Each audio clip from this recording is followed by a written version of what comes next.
inhumane conditions that expose these children to traffickers, to abuse, and to terror. Abbott says it's obvious the Biden team unprepared for the immigration crisis, adding that even larger waves of illegal crossings are likely in the coming months. All of this raising serious public health questions, according to the governor. How long will these children be here? What countries have they come from, and what COVID variants have they been exposed to? Are they being tested for COVID? And if so, how is the administration handling those who test positive? The migrant surge hitting a 20-year high. Parts of the deep south have been slammed by a swarm of suspected tornadoes over the past 24 hours. There is a lot of property damage, and it's not over yet. The potential for severe weather along the Carolinas today, back towards the southern Appalachians, will be a combination of all three things we typically see with severe weather: tornado, high winds, and some large hail. National Weather Service forecaster Bob Oravec. We are getting some extra time to prepare our taxes. The IRS is delaying the traditional tax filing deadline from April 15th to the 17th of May. On Wall Street this morning, stock futures are mixed. Right now, the Dow futures up 67 points. NASDAQ futures down 151 points. S&P futures off 14. More on these stories at townhall.com. Tell me why Relief Factor is so successful in lowering or eliminating pain. I'm often asked that question. Pete and Seth Talbot, the father and son founders of Relief Factor, tell me they believe our bodies were designed to heal. The doctors who formulated Relief Factor selected the 4 best ingredients, 100% drug-free ingredients that each help your body deal with inflammation. Order the 3-week quick start now. Discount it to only $19.95 to see if it will work for you too. Call 800-500-8384. ReliefFactor.com.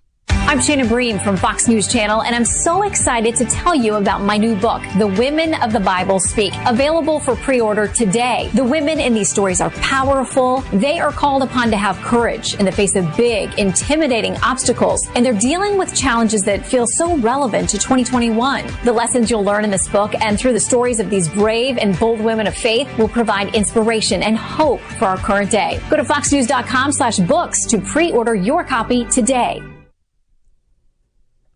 A peace deal for Afghanistan remains elusive, even as the U.S. floats another proposed agreement aimed at ending years of bloodshed. Whilst the insurgents say they're still studying the proposal, the Afghan President Ashraf Ghani has insisted power should only be handed over following elections. There's no sign, however, the Taliban would accept that. Major concerns, though, still remain over the Taliban's stance on democracy and on women's rights. U.S. officials hope to make substantial progress ahead of the 1st of May, a deadline agreed by the Trump administration and the Taliban for the withdrawal of all remaining foreign forces. The BBC's Sekunder Kermani. Chinese authorities have summoned 11 companies for talks regarding the security of voice software as Beijing steps up scrutiny of the internet sector. The Chinese authorities say the talks are about security assessments of technology used in voice-based social media. News and analysis, townhall.com. The Senate's top Republican accuses Majority Leader Schumer of caving in to the far left by embracing the elimination of the filibuster. Kentucky Senator Mitch McConnell told Fox News Schumer is seeking to turn the Senate into what McConnell calls a speedway as opposed to a place where things are paused and thought over. Responding to a clip of Schumer defending the need for 60 votes to advance most legislation a few years ago, McConnell says Schumer, quote, had it right in 2017. Schumer would need each of his 50 members to vote for changing the filibuster, but faces opposition from at least 2 moderate Democrats. Bob Agnew reporting. The government of China is calling on Washington to drop efforts to expel 3 state-owned Chinese phone companies from the United States. The Federal Communications Commission has voted to start revoking the company's U.S. licenses, reasoning that they pose a security risk because they're controlled by the communist government in Beijing. More on these stories at townhall.com. Please stand by. We now take you live to the Institute of Rational Thought for a special broadcast. Hard-hitting interviews and relevant information to make your day. It's Chad Adams. Now see? TK got it good on that one because though we were doing that, he put the whole intro in. This is Chad Adams sitting in for my good buddy Joe Catenacci. No, nothing's changed. Just sitting in. Seem to be your Thursday morning host lately. As Joe's out being Joe and doing baseball stuff. You know, that thing where people throw balls and run around the bases and try to get home? They're always trying to get home. Now, good morning, good day, beautiful day. At least for now. The calm, literally the calm before the storm. And if you look at the weather forecast, I mean, schools have been let out early. When you were a kid, and many of you listening were, in that plus 35 crowd, you got out for school, there was like epic snow or a hurricane, But rarely did you get out because there was the suggestion that weather would be bad, that there's an outside chance that somewhere the weather might be bad. And they let out schools in Durham, schools in, I think, New Hanover, one of these counties. I'm not going to say anything, but they're dismissing around 12:15. But it's nice to know that some people are actually in school. That it's not the kids, the pandemic, remote learning, they're going to still get remote learning, I guess, which has been an utter disaster. We'll talk about some of that. But a lot of interesting things going on. Dadgummit, I was posting something, and I think I edited myself. That's very frustrating when you edit yourself like that. I was in the middle of posting something and edited myself. You should not be left unattended with a laptop. I was talking to TK earlier, and my laptop was picking up what I was saying and doing searches based on what I was talking to him about, which was fine. Now, I'm not entirely sure. We're going to have Congressman Greg Murphy joining us later in the broadcast. Are you sure? Yes, we're sure. Okay. Today is apparently, I heard it was a tease yesterday. Oh, right? Yeah, we teased it. Good. Right, that they said he was going to be. He's on today. He wasn't on yesterday, and I appreciate Hunter helping out. Joe, like I said, doing baseball stuff. And he'll be back. I think he's remotely doing it tomorrow, correct? Yes, sir. He's going to be in West Virginia dialing in from he's the on hotel room. That Willie Nelson on the road again, right? So that's what he's doing. But he's doing baseball. Now, a lot going on out there. Our illustrious Governor Cooper had yet another press conference. Just the opposite of Joe Biden. Cooper has them about every other day, it seems like, since through the pandemic. Joe Biden, we're on day 59, still no press conferences. He's supposed to have one next week. Many people are very concerned about the way he already historically is a gaffe machine. But now, just the other day, he forgot the name of his defense secretary who was standing off to his right as he was talking. So there are a lot of people concerned, but he'll probably pull it off, get a good nap that morning, and keep a light schedule, so he'll be fine to discuss whatever it is he wants to. Hopefully. Is this what you're talking about? No. Which? Oh, no. You're the former general, I keep calling him general, but the guy who runs that outfit over there. I want to make sure we thank the secretary for all he's done to try to implement what we just talked about. Unknown defense secretary who runs this outfit, the general. That he's known for years, right? It's like me going, the guy that's producing, he's through the window, he's over there, he keeps things running, he's a great guy, he's a tech guy, without knowing who TK is. Now, but that's funny. So he's going to have a press conference finally. It's the law. In fact, in the past 100 years, this is the longest period any president has gone without a press conference of some type, without facing scrutiny from the media. Not just one reporter with friendly George Stephanopoulos, but all of them. They can't admit there's a crisis at the border, the largest surge we've seen in over 20 years, one that is predictable. If you tell folks you're not going to enforce the law, if I just all of a sudden we announced in North Carolina that we weren't going to enforce the speeding laws, do you think more people would speed? Of course they would. If we told you that we weren't going to enforce people running stop signs, more people would run stop. They'd probably look both ways, but there'd be a lot more rolling stops because they wouldn't get a ticket. So whatever you incentivize creates, if they told you that steak was free from 9 to 10 a.m. in the grocery store, people would go and get steak. You would incentivize them to go get free steak. Of course, for you vegetarians, not as good a deal.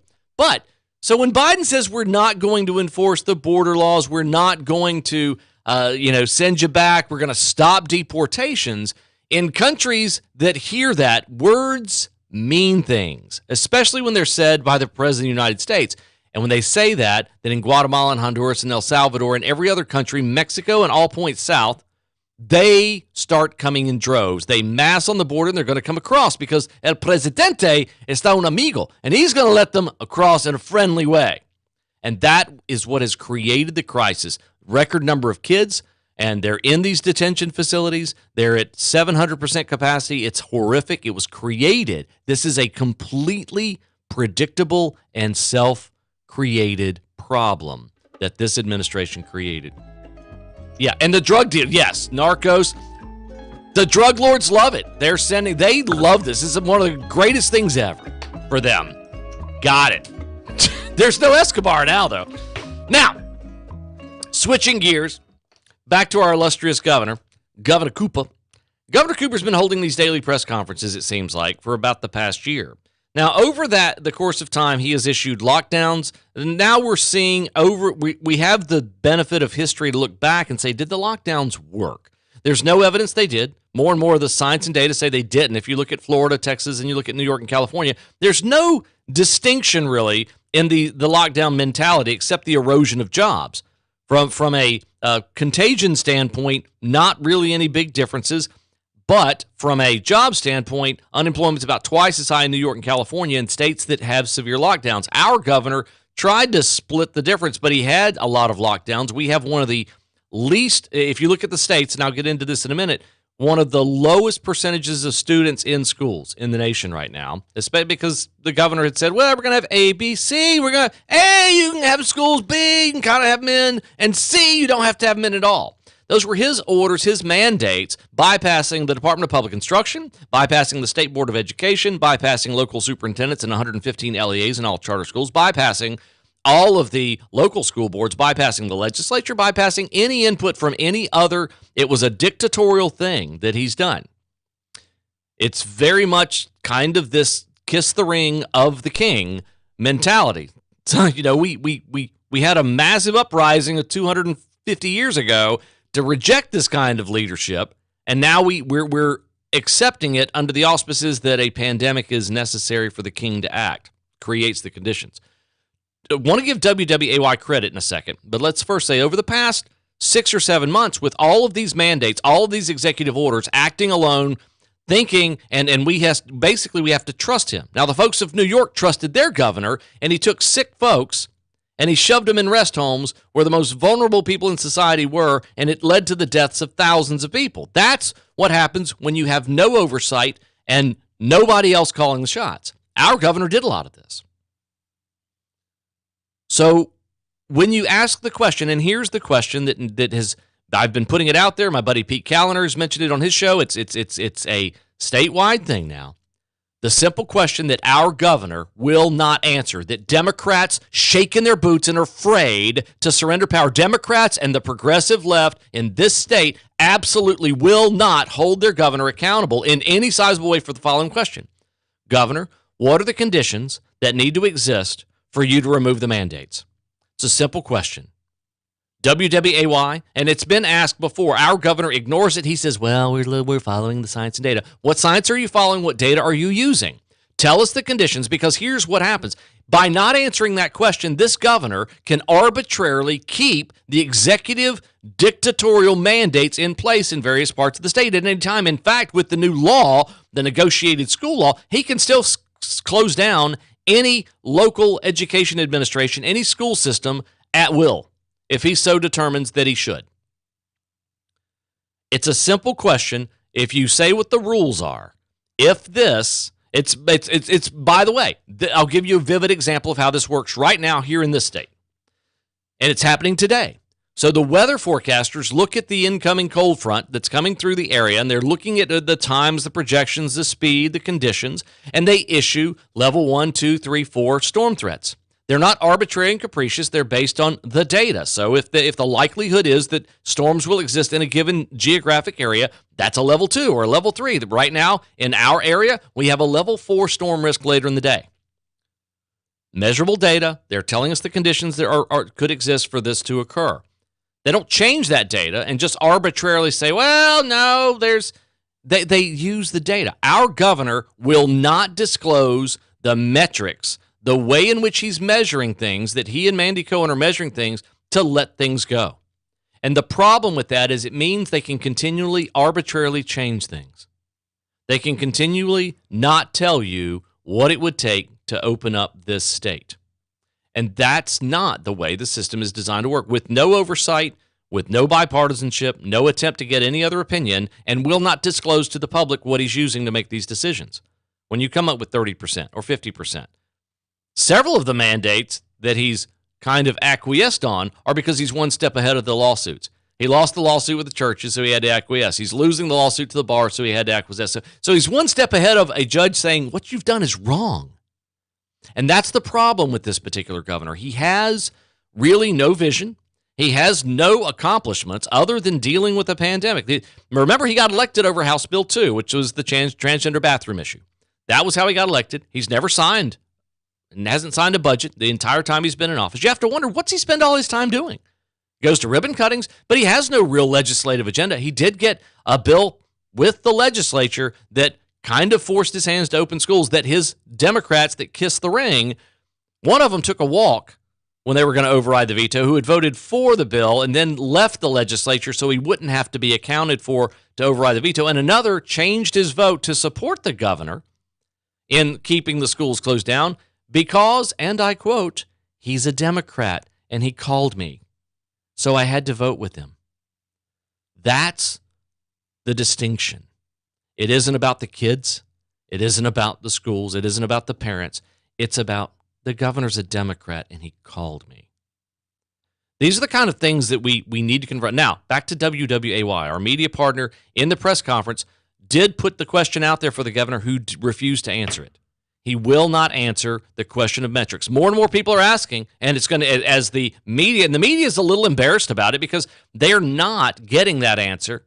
And it's WWAY deserves a lot of credit. They put it out there, but the Travis Faines of the world and the WRALs are not forcing his feet on this. Every media outlet in the state should ask and get an answer for that question. It should be the number one question that is asked over and over and over again, because the governor has refused to answer, what is it going to take, governor, to stop these mandates? Numbers are coming down. Now, I did see the fear-mongering story from RAL. Test cases, number of cases going up. But again, that's based on the number of people tested. Does it mean it's getting worse? Treatments have gotten better. The recovery rate is better. The rate of spread. And the variants. Oh, my God, the variants. Again, vaccines cover the variants. All that the variants have done so far is they've been more contagious, but not more deadly. That's not entirely bad news. You don't want it to be more deadly. So it's no more deadly. There are variants at this point. The vaccines seem to pick up all of them. We're moving in the right direction, but our governor will not tell us what it takes to open up. We're heading into summer. We're heading into beautiful weather. We're heading into an economy that desperately needs travel and tourism. We're heading, and it, by all accounts, seems we know how to deal with this now, but we have a governor who will not tell us what we need to do. Now, I think we're taking a quick break, and we're going to come back. Much more to go about this and more. And CNN bleeding, there's just so much good. We'll go into the school stuff, too. I want to talk about why this is so important from a school standpoint. Stay tuned. We'll be right back.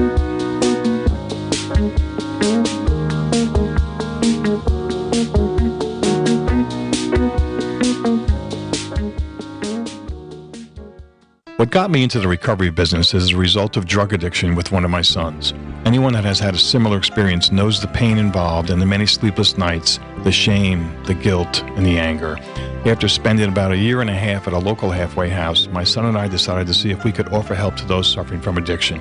A few years later, Prodigal Recovery opened its doors. We chose a name based on the familiar parable in the book of Luke. Part of the parable says, "My son was dead and is now alive. My son was lost and is now found." My son was dead and he was revived. He was lost and he is now found.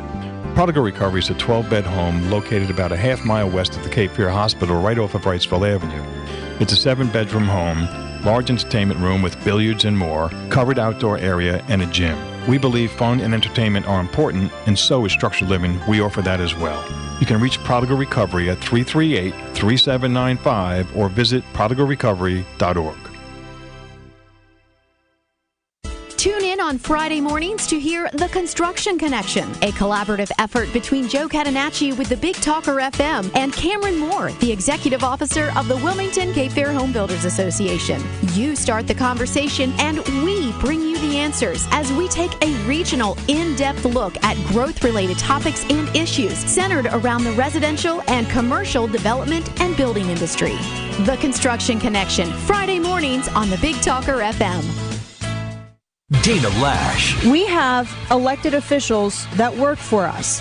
Elected officials who apparently forgotten where they get the power from, where they get the authority to determine laws that govern all of us. They believe that this authority of consent somehow has made them beyond reproach and has allowed them to treat us in contemptible ways. The Dana Show.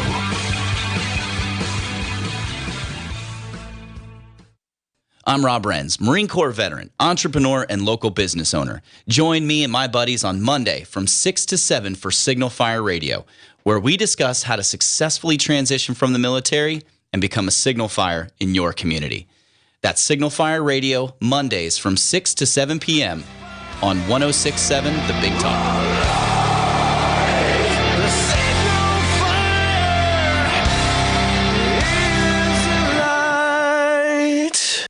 Mic check, mic check. It's Yael Osowski here, Deputy Director of the Consumer Choice Center. You'll hear me every Friday at 9:30 on the Mornings with Joe Catenacci Show, giving you the latest in consumer news, analysis, and political topics to make sure you get your consumer fix. Then hear me and my radio partner in crime, David Clement, on the Consumer Choice Radio Show, Saturdays at 10. Only here on the Big Talker 106.7 FM.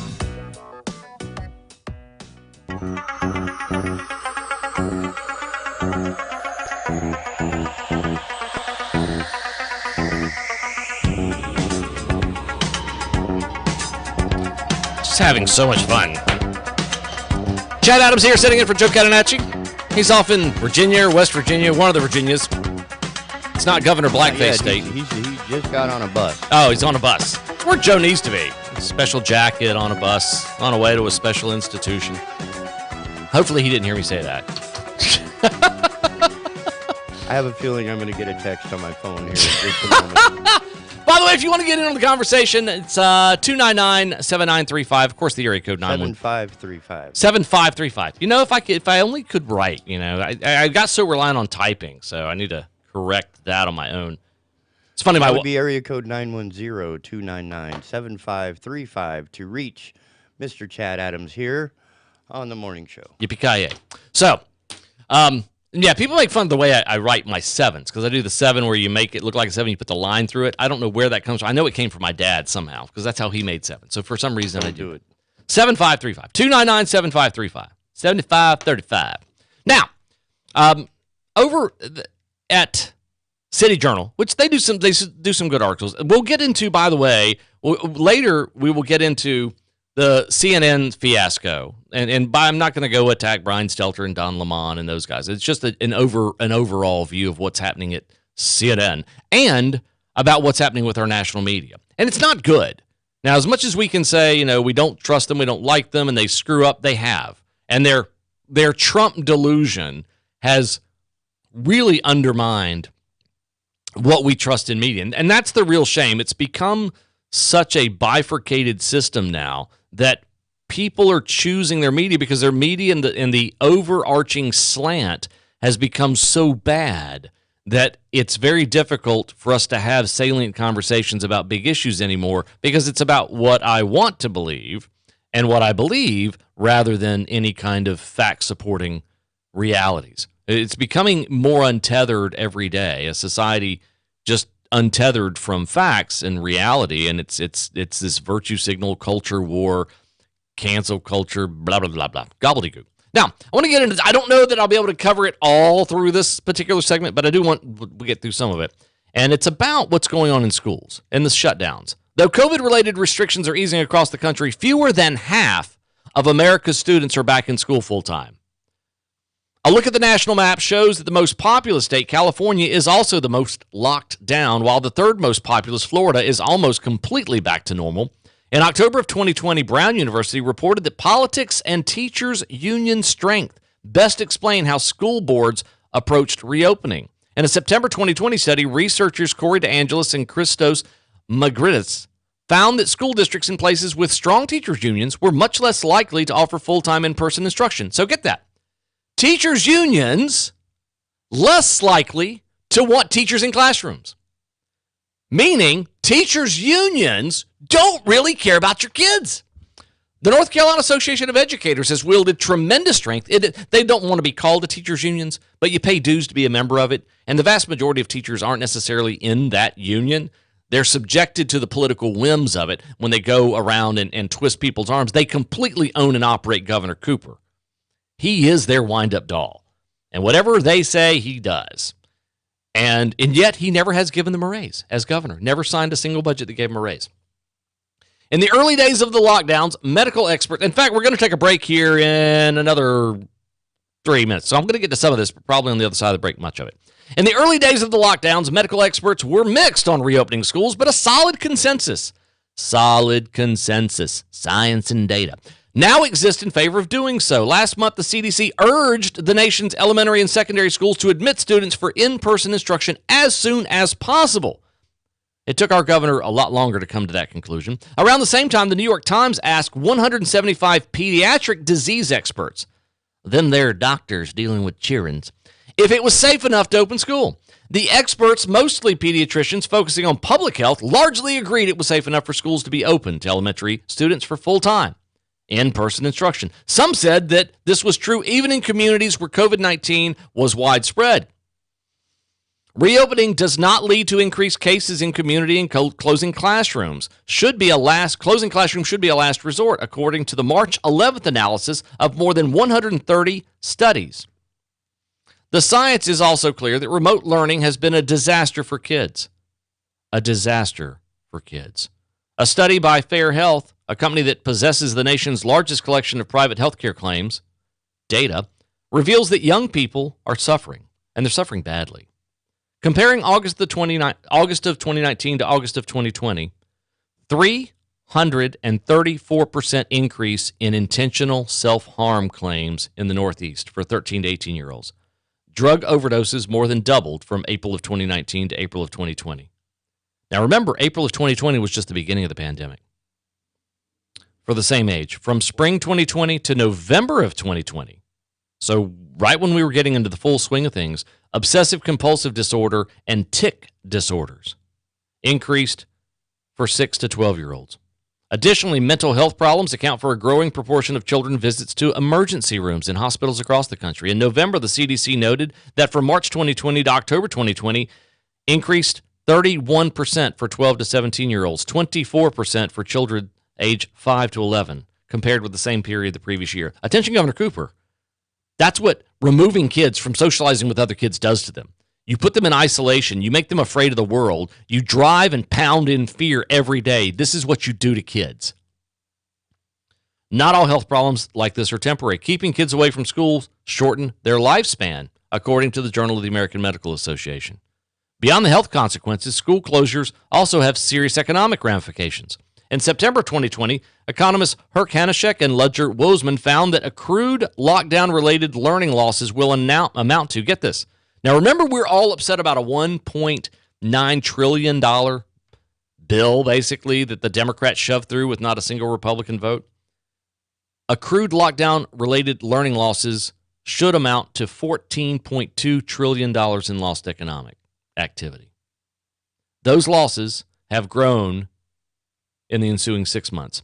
At last, many liberals in government and mainstream media are now joining the conservative chorus, calling for an end to school closures. By the way, North Carolina still has one of the lowest attendance in in-person learning in the nation. We're in the bottom 10 states. In an opinion piece in late February, Nicholas Kristof from the New York Times blamed Democrat governors and mayors who too often let schools stay closed even as bars were opened. He also stressed that these leaders have presided over one of the worst blows to the education of disadvantaged Americans in history. The result, more dropouts, less literacy, numeracy, widening race gaps, long-term harm to some of the most marginalized youth. We'll get to the rest of this. It's absolutely striking the degree to which Democrats are harming our kids right now. Much more to go on the other side of the break. I'm Chad Adams, sitting in for Joe Catenacci. We'll be right back after this here on the Big Talker FM.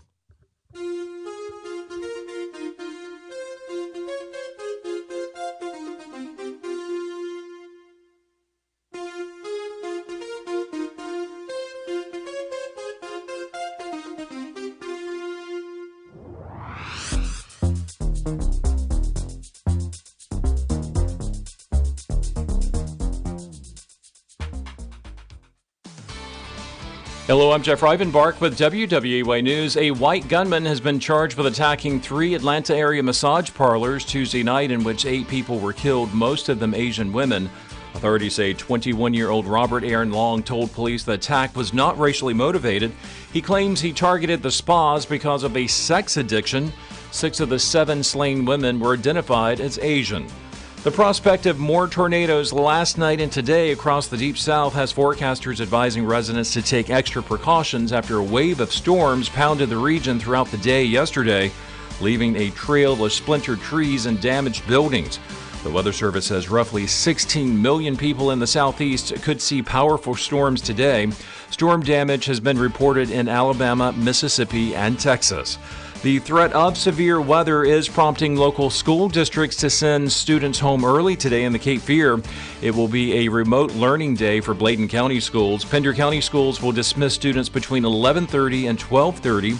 Brunswick County Schools plans to dismiss high schools at noon, middle schools at 12:15, and elementary schools at 1. And Columbus County Schools will release at 1 for all students. And there are some options in Columbus County this week for eligible people looking to get a COVID-19 vaccine. Happening today, COVID-19 vaccines will be available at the Whiteville Parks and Recreation from 9 a.m. to 6 p.m. And then on Saturday, an event will be held from 9 a.m. to 6 p.m. at the Tabor City Courthouse. Also happening Saturday, health workers are planning a mass COVID-19 vaccination event. It will be from 9 a.m. to 4 p.m. at Southeastern Community College. 1,000 doses of the Johnson & Johnson vaccine will be administered to anyone over 18 and in groups 1, 2, or 3 of the state's COVID-19 vaccine plan. For more on these stories, head over to WWAYTV3.com. I'm Jeff Rivenbark. Be safe. Happy Thursday, everybody. I'm WWAY meteorologist Ramel Carpenter with your Storm Track 3 forecast. Well, you're going to want to stay weather aware as we go throughout the day today. We're tracking a cold front that's going to move across the region, but ahead of the cold front, it's going to be warm, breezy, and mild with temperatures jumping into the middle 70s. The window to watch for severe weather is going to be between 4 and 9 o'clock this evening. Main concern is going to be damaging winds, some small hail, and the threat for some strong tornadoes. Bottom line is have multiple ways to receive alerts as we go throughout the day today. And get your full forecast on WWAY and WWAYTV3.com. This news and weather is brought to you by 2 Men and a Truck. For your free quote, go to 2menandatruck.com. 2menandatruck.com.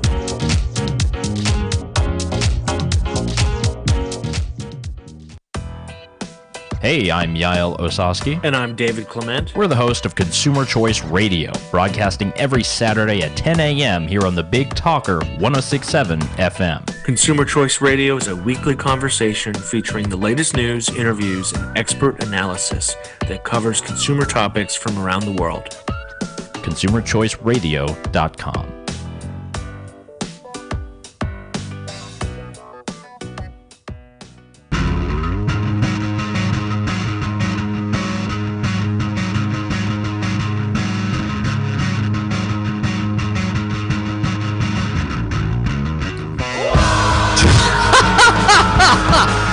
TK and your headbanging stuff way too early in the morning for that. You know, people just spilled their coffee and ran off the road. This is better than coffee. Oh. It is audible caffeine, isn't it? Is that what you're saying? So all of you who just got shocked with that, please keep your car on the road. Keep it between the lines. It's supposed to be a rough day out there, and that is the auditory equivalent of what could happen this afternoon. So stay aware, be alert. I appreciate you being with us. Chad Adams here, sitting in for Mr. Joe Catenacci. It's usually Mornings with Joe. Today it's Mornings with Chad. Chad Adams Show, for lack of a better phrase, because, well, that's just what it's going to be today, because I said so. Appreciate you tuning in and watching. If you're watching on Facebook Live, you get to put up with my discernible mug, I guess. And YouTube. At YouTube, that's what I meant to say. Yeah, we added YouTube to our collection. YouTube. Yes, I see the little blue lights on the shiny camera over there. It says, you're on. Hey, by the way, my computer, this is funny, this Mac. So it does this thing where it changes its background based on whether it's day or night. Now, it doesn't do this gradually. So, in the evening it's kind of blue and gray. And then, boom, just less than 30 seconds ago, I don't know if you saw it, but it went white. Like it changed. It's now daytime, according to the laptop. But appreciate you being a part of the show today. Congressman Greg Murphy joining us later. He formerly of the North Carolina General Assembly, then ran in that crazy eastern congressional districts with like 19 candidates. And now he's in Congress. He'll be joining us later to discuss probably $1.9 trillion and how the heck are we going to pay that back legislation that Democrats shoved through. Remember, Joe Biden said, I'm Mr. Unity. We're going to have everybody on board, not a single Republican on board. And now they're planning to pass tax increases with not a single Republican on board. So all that unity means that they're united. That one team is definitely united against the other. Now, continuing our discussion about the school situation that's out there and how horrifically damaging. It's interesting that more media it's sad that more media in North Carolina are not holding our governor to account to just stand there and give answers, non-answers, to a lot of irrelevant questions. A lot of them are. Now, Mandy Cohen's doing her job as Department DHHS secretary, but isn't telling us, and the metrics with the state are lagging oftentimes. They're not entirely accurate. And we also assume that a lot of people who've had COVID got tested. We assume that all of them, and if you look at the stats, you assume you know everybody that had COVID. But I'll guarantee you that you know people who've had COVID that never got tested. I'll guarantee you, because I know people that had no doubt in my mind that it ran through their families and none of them ever got tested. The good news is that more and more data is emerging, and science, as our governor says, that if you had it, you probably do have a decent long-term immunity to it. And there's every evidence to believe that the vaccine will give you longer-term. All these people saying, you're going to need a booster, it's terrible, it's not going to last very long. It's fear-mongering. The science isn't with them right now. More and more science is showing that the effects of the disease, you do develop a longer-term immunity to it. And a lot of people have had it, and we're moving forward in the right direction, but our governor won't release the data that he's using. And it's really harming our schools. And we were talking about the overarching problems with what's happened to our school system after we shut things down. So, and we've seen suicides go up. We've seen domestic violence that we can't track. We've seen problems that kids going to emergency rooms have gone up precipitously. We're seeing all of these are right at the feet of a governor that won't let kids get back in school. Now, and what they found is, the stronger a teacher union is, again, this isn't teachers. It's funny because the teachers unions insulate themselves from criticism, saying whenever you attack them, they say you're attacking teachers. I want to make the distinction. This is specifically aimed at the North Carolina Association of Educators. It's aimed at our governor. It's aimed at those adherents to lockdowns, the North Carolina Department of Public Instruction, who's now come out in favor of school openings, but mainly the State Board of Education. Our State Board of Education has been more obsessed with critical race theory, which, by the way, was rejected by Florida this week. The governor said, we're not going to put a curriculum in the schools that makes people hate America. Our State Board of Education has put in place and is going to shove critical race theory down the throats of third graders as they get back in school, which has been criticized roundly on the right, and many moderates as well, which is a hate America first kind of teaching mentality. And it's going to create more erosions of public trust, and it's going to create a massive urban flight and rural flight from public schools. It's one of the most decimating. As people realize what that curriculum is about, people are going to be leaving public schools more. Now, back to what's happening with schools being closed. Chicago's progressive Democrat Mayor Lori Lightfoot has been butting heads with the Chicago teachers unions over school reopenings. In a recent interview, she suggested, this is from City Journal, by the way, she suggested the obstinacy of the union relates to its aspirations to become something akin to a political party. And that ultimately, quote, they'd like to take not over Chicago public schools, but take over running the city government.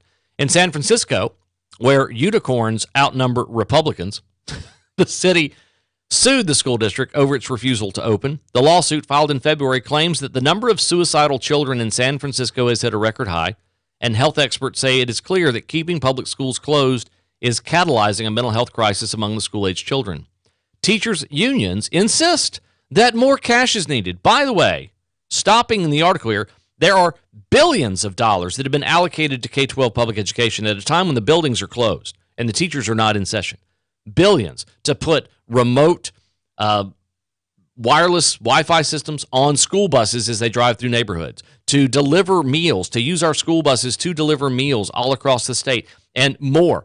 Billions and billions of dollars that remains unspent because that money has to be accounted for. They're having to hire staff to spend the money, even here at DPI, the Department of Public Instruction.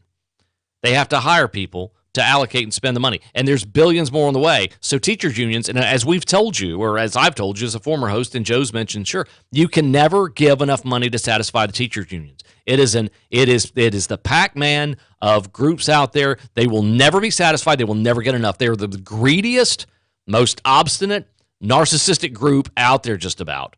They're just never satisfied. Teachers unions, back to the article, insist that more cash is needed to reopen schools for masks, updated ventilation systems, and other COVID-related adjustments.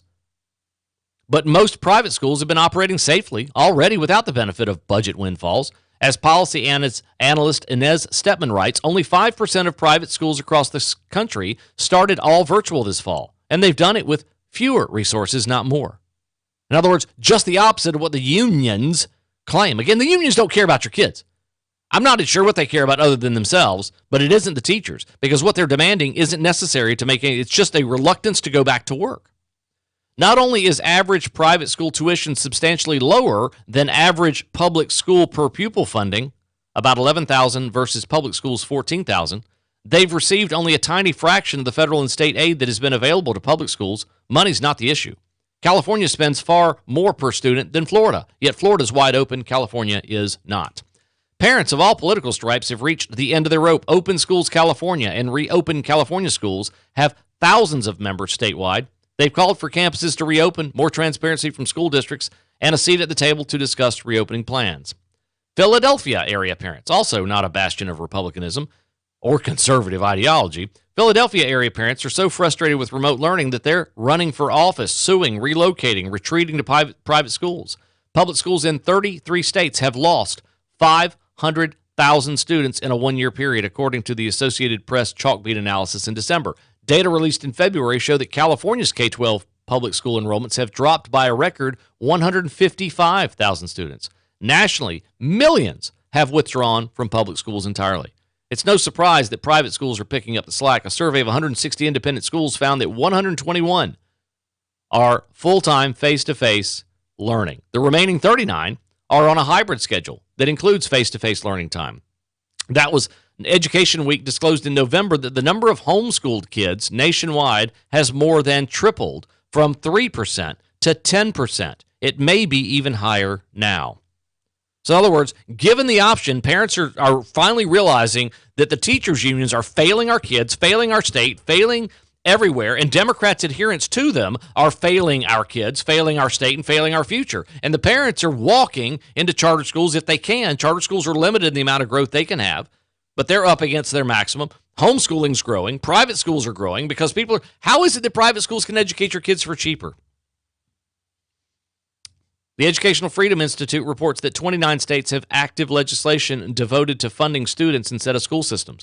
That's, if you follow Twitter at all, you'll see that that's happening. There's so many people posting that they're linking the money to the kids.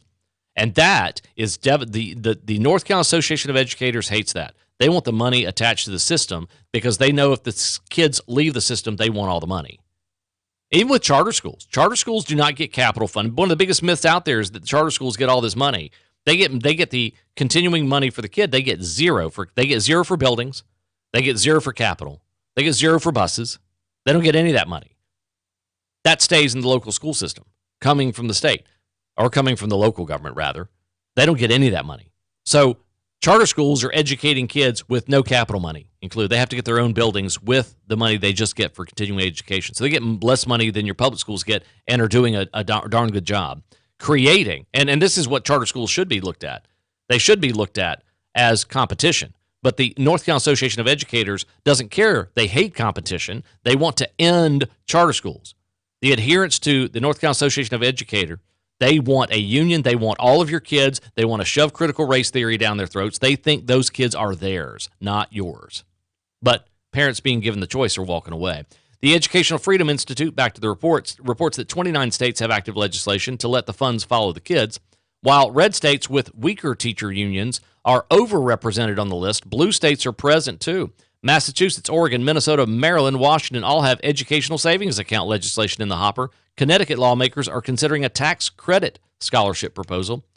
By the way, we have some tax credit stuff, but they're trying to get rid of it. The teachers union faithful are attempting to stem the rising tide in favor of school choice. When the pandemic hit in March, the Oregon Education Association successfully lobbied to make it illegal for families to switch to virtual charter schools. Lobbied to make it illegal for you as a parent to do that. Lobbied to make it illegal. Think about what that says. Here in California, the heavily union-funded state legislature passed what's called Senate Bill 98 in late June last year. The trailer bill effectively put a moratorium on new charter school enrollments by capping per-student state funding to last year's funding levels. Had the legislators not done that, charter school enrollments would have grown, probably maybe even doubled. So in other words, they stopped. Here, if you have 1,000 kids, you're going to get, that's all the funding you're getting. So if 200 more kids want to go to your school, you're not going to get any money for it. That's the way teachers' unions operate. Not to be confused with teachers. In a recent survey, Beck Research reported across-the-board public support for school choice policies. Released in January, the Democrat polling outfit found that 65% of K-12 parents back school choice. African Americans, 74%. Latinos, 71%. Groups that stand to gain the most from choice are supporting choice. School choice is on the rise because the unions, along with their allies, Democrats in the state legislature of North Carolina and Governor Cooper, and educational bureaucracies have made things a mess. They've absolutely messed it up. But many states are standing up. Hopefully, by the way, in the state of North Carolina, we still spend taxpayer dollars to collect union dues. Now, the law's on the books that if the teachers' union fell below 39,000, which they have, and many people have written about this, that you're supposed to make them collect their own. Because if teachers stop joining the teachers' union, then they get about a $700 raise a year. $700,000. I don't remember the exact number. But here's the beauty of that. They don't want to turn that number over to the state about the number of people they have in their union. So what happens is these teachers automatically get that taken out of their paycheck. If they had to write a check to the union, the North Carolina Association of Educators, which is not in the interest of your kids, would die. They would wither on the vine because teachers, given that option of having to write that check out, they wouldn't do it. They'd give themselves the raise because the unions aren't doing anything to help kids. They're doing things to help themselves. Much more to go. We're going to take a quick break, and we'll get back. By the way, the phone number, 299-7535, 299-7535, in case you want to get in on things. But much more to go on the other side of things. We'll get into a little bit of fun with CNN. Stay tuned.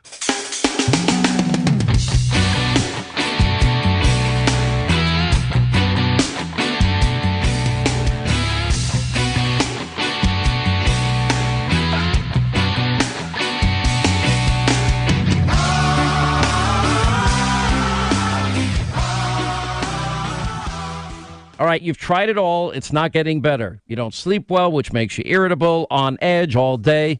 Then there are other days when you're just down. Nothing feels too good. Nothing feels right. It's not your fault. There's a lot going on around the world. Now, if you're into natural, healthy alternatives to pharmaceuticals, you're going to love CB Distillery. Now, they are America's trusted source for all CBD products, and they created a breakthrough compound. It's called CBN. Now, when you combine it with CBD, it interacts with our regulatory system responsible for sleep, emotional response, discomfort perception, inflammation, and even memory. Now, the bottom line is this is a natural alternative, and with over 2 million customers and a money-back guarantee and no prescription required, well, CB Distillery, they're the people I trust. Just go to cbdistillery.com, enter the promo code PATRIOT. You get a huge introductory discount. Enter the promo code PATRIOT. Not available in Idaho, Iowa, or South Dakota. My name's John Hennett, commercial real estate broker and vice president of Eastern Carolina's commercial real estate here in Wilmington. I also have a side hustle as a residential real estate appraiser. So if you have any interest in buying or selling, investing in real estate, or you're just curious, give me a call at 910-619-3430. But the main reason I'm here to talk to you today is I have a tremendous amount of community pride in Wilmington, and particularly our small businesses. Small businesses collectively make up the largest single employer in our community, and it is important that we support them. Like Our Crepes and More, a great crepe restaurant located at 3810 Oleander Drive, behind the Whole Foods or across the street from the car wash, if you will. Benjamin, who's the owner, is one of the nicest people you'll meet in our community, and their crepes are absolutely delicious. I meet there weekly with my Bible study group and find that I've never had anything on the menu that I didn't like. So remember, support our small businesses like our crepes and more, and give me a call, 910-619-3430, if I can help with any real estate related matters. Hi, this is Justin Humphreys from the Humphreys Law Firm on Eastwood Road. The Humphreys Law Firm is located in Lumina Station, Wilmington, North Carolina, practices civil litigation, intellectual property, commercial, and residential real estate.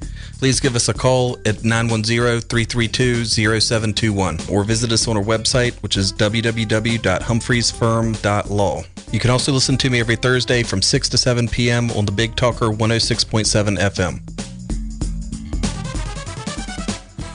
One Love Tennis started in 2013 to give back to young boys and girls. We now go through 460 kids a week that are learning about life skills, learning to succeed in life through academics and tennis. Putting those two together, if you do them well, you can write your own ticket. To get involved in this program, go to our website, one-love-tennis.org. Hear Tom Goolsby on the Joe Catenacci Show. People with common sense know that the entire theory of socialism is one big lie. The Big Talker 106.7 FM. I'm State Farm Agent Rob Renz, and I want to help you get to a better state. We are one of the fastest growing and most reviewed insurance agencies in Wilmington. That's because our customers love the personalized attention that we give to you. Let us help you get to a better state by visiting our website at ilminsurance.com. That's ilminsurance.com. Like a good neighbor, State Farm is there. Hey, this is Matt Ham, co-founder of Uprint Faith and Personal Development. Join myself and Kevin Adams every Saturday and Sunday from 8 a.m. to 9 a.m. on Wilmington's Big Talker for a fun, uplifting conversation about the upside of upside-down living. I'm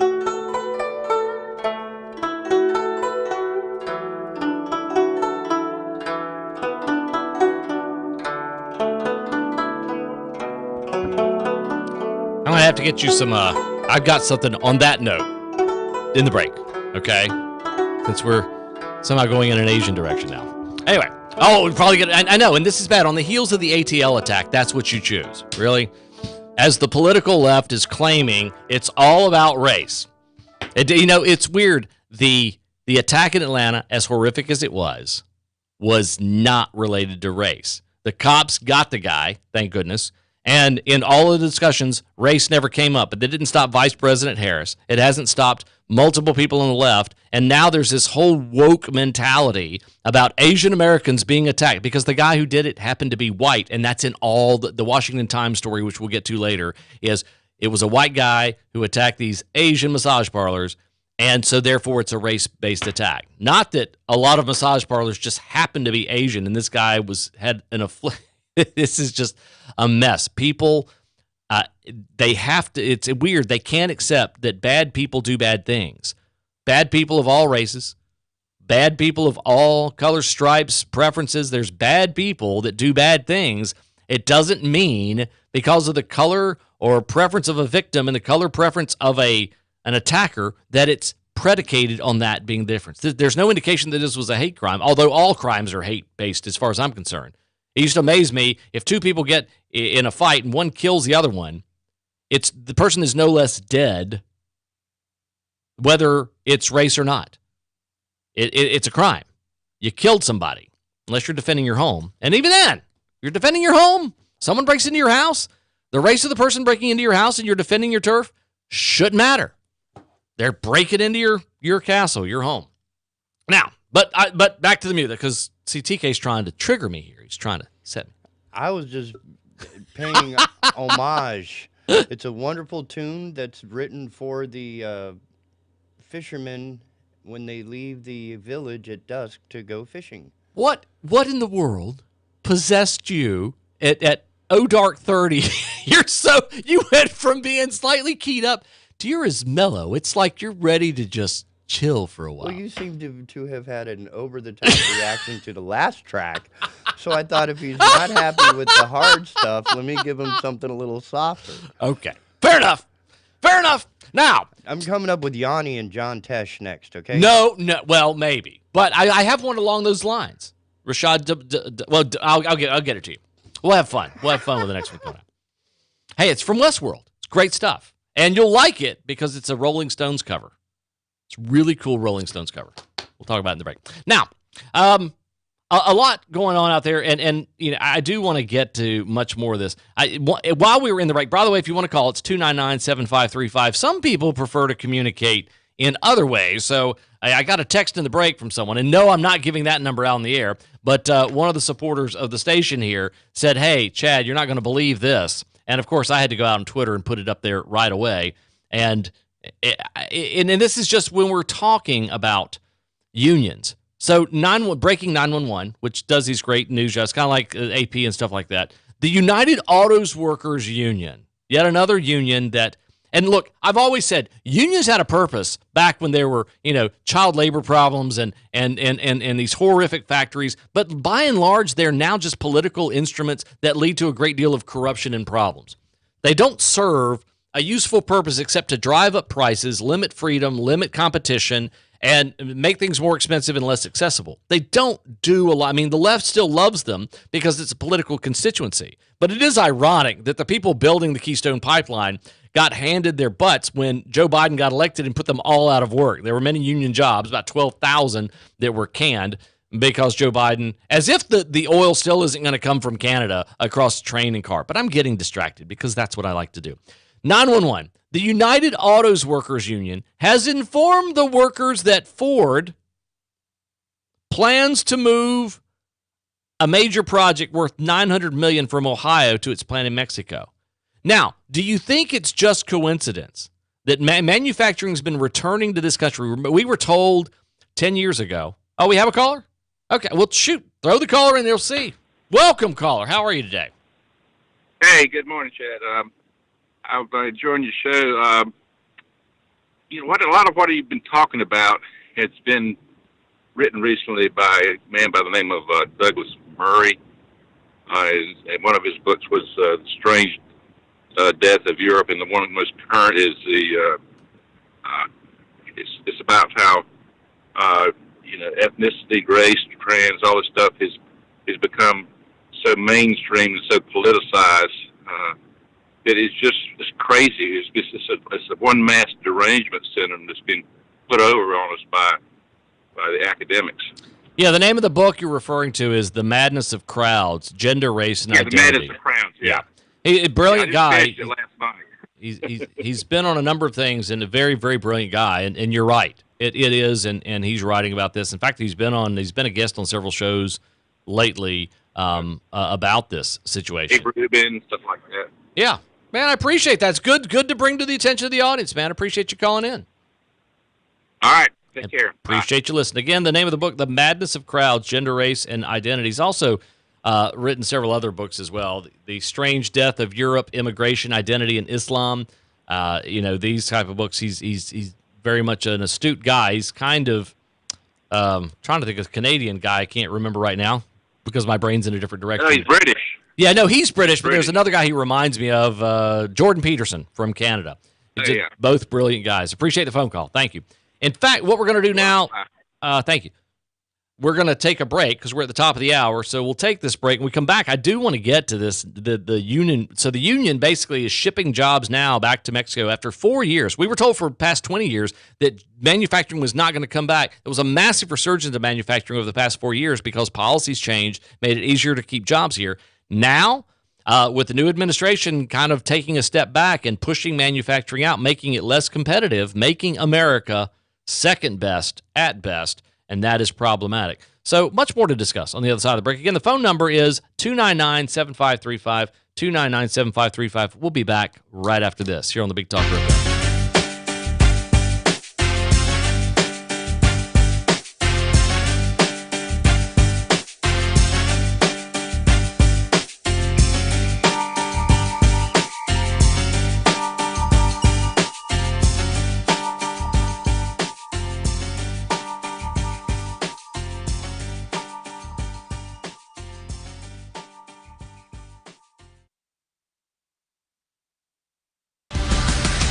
keeping Charlotte informed. The Big Talker 106.7 FM WFBT, Carolina Beach.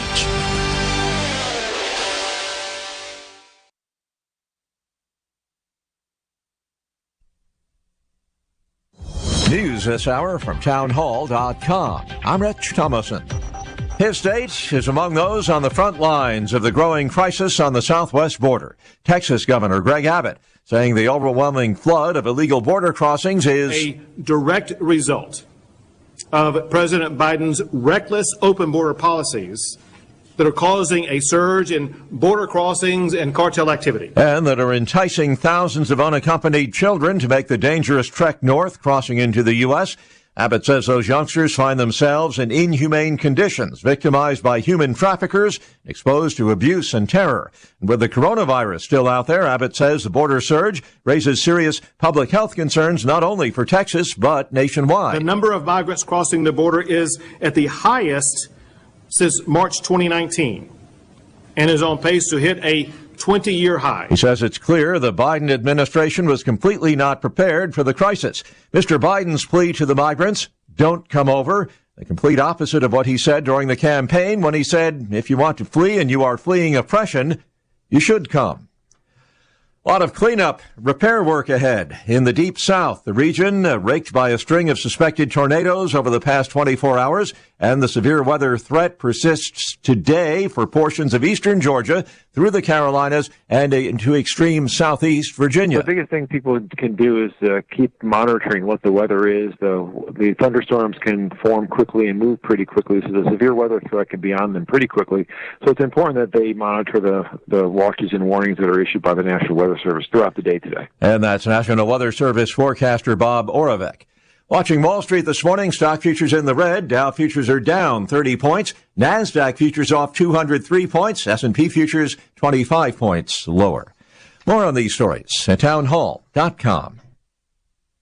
Tell me why Relief Factor is so successful in lowering or eliminating pain. I'm often asked that question. Pete and Seth Talbot, the father and son founders of Relief Factor, tell me they believe our bodies were designed to heal. The doctors who formulated Relief Factor selected the 4 best ingredients, 100% drug-free ingredients that each help your body deal with inflammation. Order the 3-week quick start now. Discount it to only $19.95 to see if it will work for you too. Call 800-500-8384. ReliefFactor.com. If I'm not commuting anymore, where do I really want to live?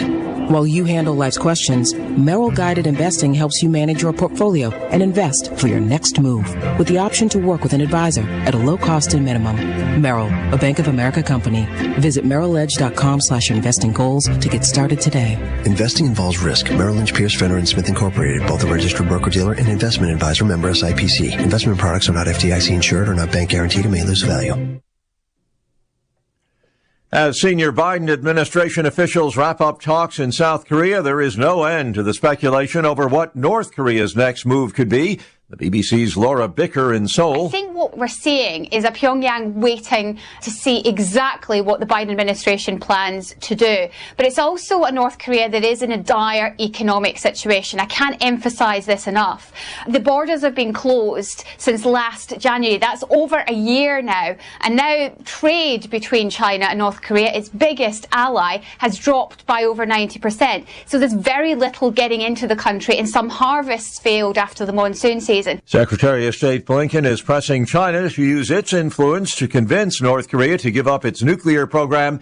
His appeal comes just hours after the North said that it would ignore U.S. offers to resume negotiations. News and analysis at townhall.com. Attorneys general from 21 states are suing to overturn President Biden's cancellation of the Keystone XL oil pipeline. Led by Ken Paxton of Texas and Austin Knudsen of Montana, the states said in Wednesday's court filing that Biden overstepped his authority when he blocked the 1,200-mile-long pipeline on his first day in office. The attorneys general say Congress should have the final say on the project. The pipeline would carry crude from western Canada's oil sands region to Gulf Coast refineries. Biden canceled its permit over what environmentalists claim are concerns that burning the crude would make climate change worse. Keith Peters reporting. The traditional tax filing deadline is being extended. The IRS moving tax day from April 15th to the 17th of May. The move provides more breathing room for taxpayers and for the IRS alike to cope with changes brought on by the pandemic. More on these stories at townhall.com. Please stand by. We now take you live to the Institute of Rational Thought for a special broadcast. Hard-hitting interviews and relevant information to make your day. It's Chad Adams. Good day, hour 2 underway. Chad Adams sitting in for my good buddy Joe Catenacci, having a little fun with the intro. Hopefully Joe will be forgiving. But it's fun! Man, it's fun to be back. And I'll be joining you, I think, next. I'm starting to become the Thursday morning host lately. Things. I think next Thursday I'll be in as well. TK's over like, oh my God, really? He's going to be here again? Bring donuts. Free donuts? Not for me, but you're nice and thin, so yeah, sure. We'll get those bacon-covered donuts. The people seem to love bacon. I did. So someone brought them one day. His bacon-covered donuts were insanely. I was like, these can't be good. It was like this got to be good. Have you ever had candied bacon? Well, yeah, I have had it. But I'm talking on donuts. You like bacon on donuts? You know that? They brought them in one morning. How can you not like that? I did. I'm admitting I did like it. See? It's like, so they brought him in. I don't know. There was some group. I'd mentioned them. But they were supportive of the station and brought him in. And it was so funny because I said, I'll try it. You know, I cut it into pieces thinking, I'll just try it. And I think I ate like 3. Three of these maple glazed bacon donuts. It was just insanely. And a cup of coffee, dude. You would be set. Oh, I would be set for like an insulin reaction of some sort. But we do have a caller if you. We do. I tell you what, callers always come first. By the way, phone number 299-7535, 299-7535. You get to interrupt the host and we'll talk to you. So welcome, caller. How are you? What's your name? Well, thank you, Mr. Adams, for your program. You're a really astute guy. You're really smart. I appreciate what you do. Easy there. He doesn't know me very well. No, I'm just kidding. Go ahead, sir. Sorry about that. I won't ask your wife, you know. There you go. Now we're talking. Yeah, no, I say everybody's like, I don't know everything. I'm not a woman, you know. Yeah. That's good. You're just going to dig me a deep hole here, aren't you? Go ahead. Well, I have something I wish you could discuss. I get in a lot of trouble because I'm a first-generation immigrant from a South American country, and I'm all for, immigration and for I'm against this open borders, and one of the reasons why I'm for against these open borders is because it affects specifically black women. Those black women, the single mothers, because it takes away their jobs. These large influx of people, they'll work for cheaper prices than a black woman can or possibly will, and it keeps them on that government cycle. And nobody ever says that because Black Lives Matter. They're all for open borders, but if they were really truly for black people or black women, they would be for immigration because it totally wipes. It takes them out the kneecaps. Like it takes their jobs, especially from housekeeping, from any of the janitorial services, the restaurant services. These large influx of immigrants. It not only takes from their job opportunities, it also takes from their education opportunities. But we're told that we can't discuss that because. It's the truth. It is the truth, but nobody wants to discuss that. And I was wondering if you could discuss that for me, because when you look at landfall, they don't have any checkpoints. They don't have any not checkpoints, but they don't check IDs. They don't check your social security number. They don't check any of these golf courses, any of these golf communities.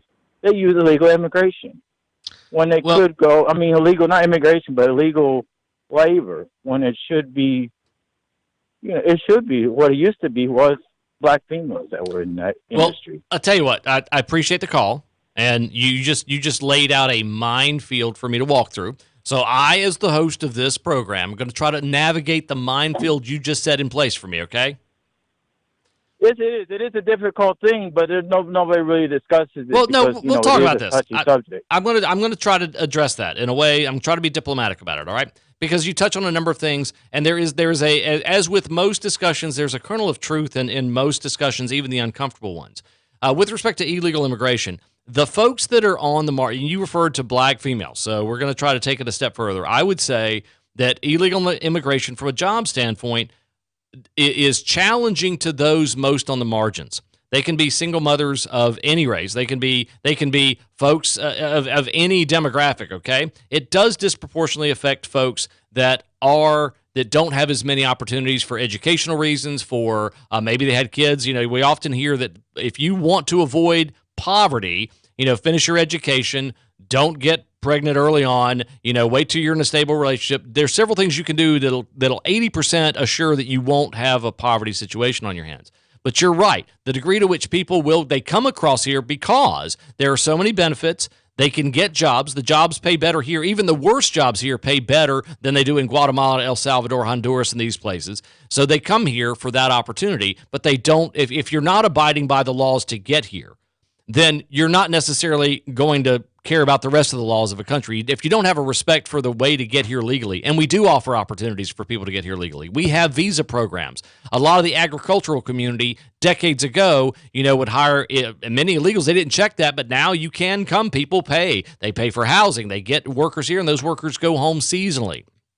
So, yes, the degree to which it does hurt people that are most economically disadvantaged from getting jobs, and it is a very difficult situation. But again, the Biden administration created this nightmare. Having legal immigration, we still have a problem with the DACA situation, which the former president kicked back to Congress, where it should have been. Congress is who needs to pass the law. An executive order is not the way you want your country run. We don't want, we've had almost as many executive orders as we have days without a press conference from this president. More than any president in our lifetime. We've never seen a president run a country with executive orders in this way. The funny thing about Trump, when everyone made the accusations that he was a fascist, that he was some kind of ultra-fascist, right, dictatorial kind of person, that most of those executive orders were getting rid of government power. They were kicking power back to the states. They were getting rid of and giving more power to people. Fascists don't do that. They accumulate power. They don't get rid of it. And this president has accumulated much more power and consolidated it under a dictatorial type regime in D.C. In fact, it's weird. He doesn't want to have walls at the border, but we do have military occupation of D.C. and behind giant military fences. It's the most bizarre thing. But to the gentleman's point, because I don't want to dodge that one like Governor Cooper does every question about mandates, illegal immigration does undermine those who are trying to earn an honest living. It does. And it unfortunately dislocates and keeps people from jobs in many respects, because there are people that will hire, as he said, there are people that will hire people without documentation. There are people that will hire cheaper labor. There are people that will do that. So to that extent, it does. And it's interesting that more people on the political left don't seem to seize on that. They don't seem to think and understand that it does hurt the poor in this country in disproportionate ways. Now, shifting our attention, tell you what, we'll take a little bit of an early break. If this clock's accurate, and I think it is, we're going to take a little bit of an early break so I can get to the next segment, because I want to talk about John Kerry, and I know it's a national thing, but we'll bring it back locally.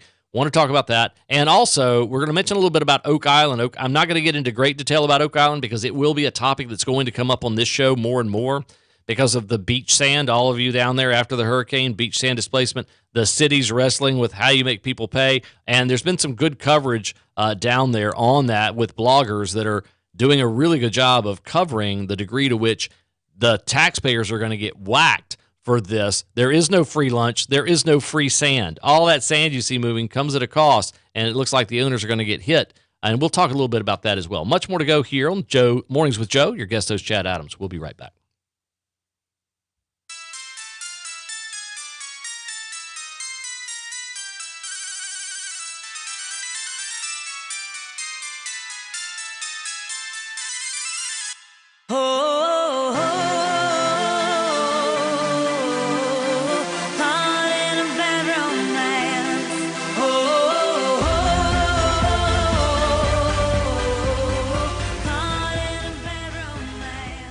We interrupt to bring you this horrible news. Experts say we'll see larger numbers and different breeds of mosquitoes to wreak havoc on your backyard, making this year one of the worst. Anopheles and Culex around here mosquito. Yeah. Experts also say there is only one defense against this onslaught. Call the Bugman from Bugno Pest Control. That's Mr. Bugno to you, pal. Bugno Pest Control's mosquito-killing formula keeps your yard bug-free. Call Bugno Pest Control, 910-367-2501, or visit bugnopestcontrol.com. Take back your yard. My name's John Hennett. I'm a commercial real estate broker with Eastern Carolinas Commercial Real Estate here in Wilmington, and I also have a side hustle as a residential real estate appraiser. If you have any interest in listing, selling, buying, or investing in real estate, or if you're just curious about real estate, give me a call at 910-619-3430. Be happy to talk to you. But the reason I'm here today is to talk to you about the small businesses in our community. I think it's important that we all share our community pride for our hometown here, Wilmington. They are the lifeblood, and collectively, they are the largest employer in our community, and we need to take care of them. Like Caprice Bistro at 10 Market Street, my favorite restaurant for me and my wife. Patricia and Terry Morty have been in business over 20 years, and they make food with love. So I'd encourage you to visit the Caprice Bistro at 10 Market Street next time you have a special occasion. Remember, if you have any real estate questions, feel free to give me a call at 910-619-3430. Thank you. Wake up to Good Morning Carolina, weekdays at 5:30 a.m. And Good Morning Carolina. It is a very busy news morning today. I'm Donna Gregory. And I'm Jeff Rivenbark. We're glad you're starting your Tuesday with us. Be prepared and ready to go for the day ahead. For the time being, we are dry and quiet, but we are dealing with some patchy fog. And catch up with the overnight news you need to know before heading out the door. We'll have more details and more live coverage in just a few moments. Get up early for Good Morning Carolina, weekdays at 5:30 a.m. Parents, how old were you when you paid off your student loan? Are you still paying for it? Student debt can be crippling, and today it's even more important to keep debt in check. Help your student build a brighter financial future by encouraging them to attend Cape Fear Community College for the first 2 years. CFCC costs thousands less than four-year schools, and classes in our university transfer program are accepted at four-year schools across the state and beyond. Help your kids get a head start academically and financially at CFCC. Learn more at cfcc.edu. Hey everyone, Ben Hawkins here with Cross Country Mortgage. Rates are still at historic lows, and there has never been a better time to purchase your dream home or refinance your existing. With over 300 loan products including conventional, FHA, VA, USDA, renovation, and jumbo, we are certain we have the right loan product for you and your family. Call me today to be pre-qualified to make the offer on your next dream home. 910-352-3373 or visit my website at lendwithben.com. Acoustic wave therapy at the Frank Institute is a revolutionary treatment for inflammation, issues of blood flow, and is a solution for the constant suffering of chronic pain. Through the localized transmission of sound waves, stem cells are stimulated to bring about restored blood flow, vascular regeneration, and the disbursement of pain receptors to affected areas. If you've been told that your issues could not be treated without surgery or prescription, give us a call. Non-invasive, non-surgical, and prescription-free. Acoustic wave therapy is only available at the Frank Institute. Call today, 910-679-8534, and ask about acoustic wave therapy.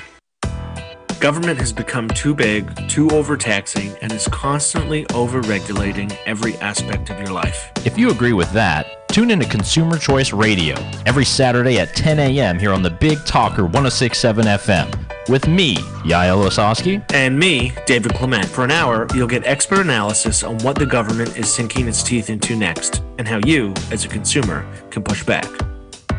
ConsumerChoiceRadio.com.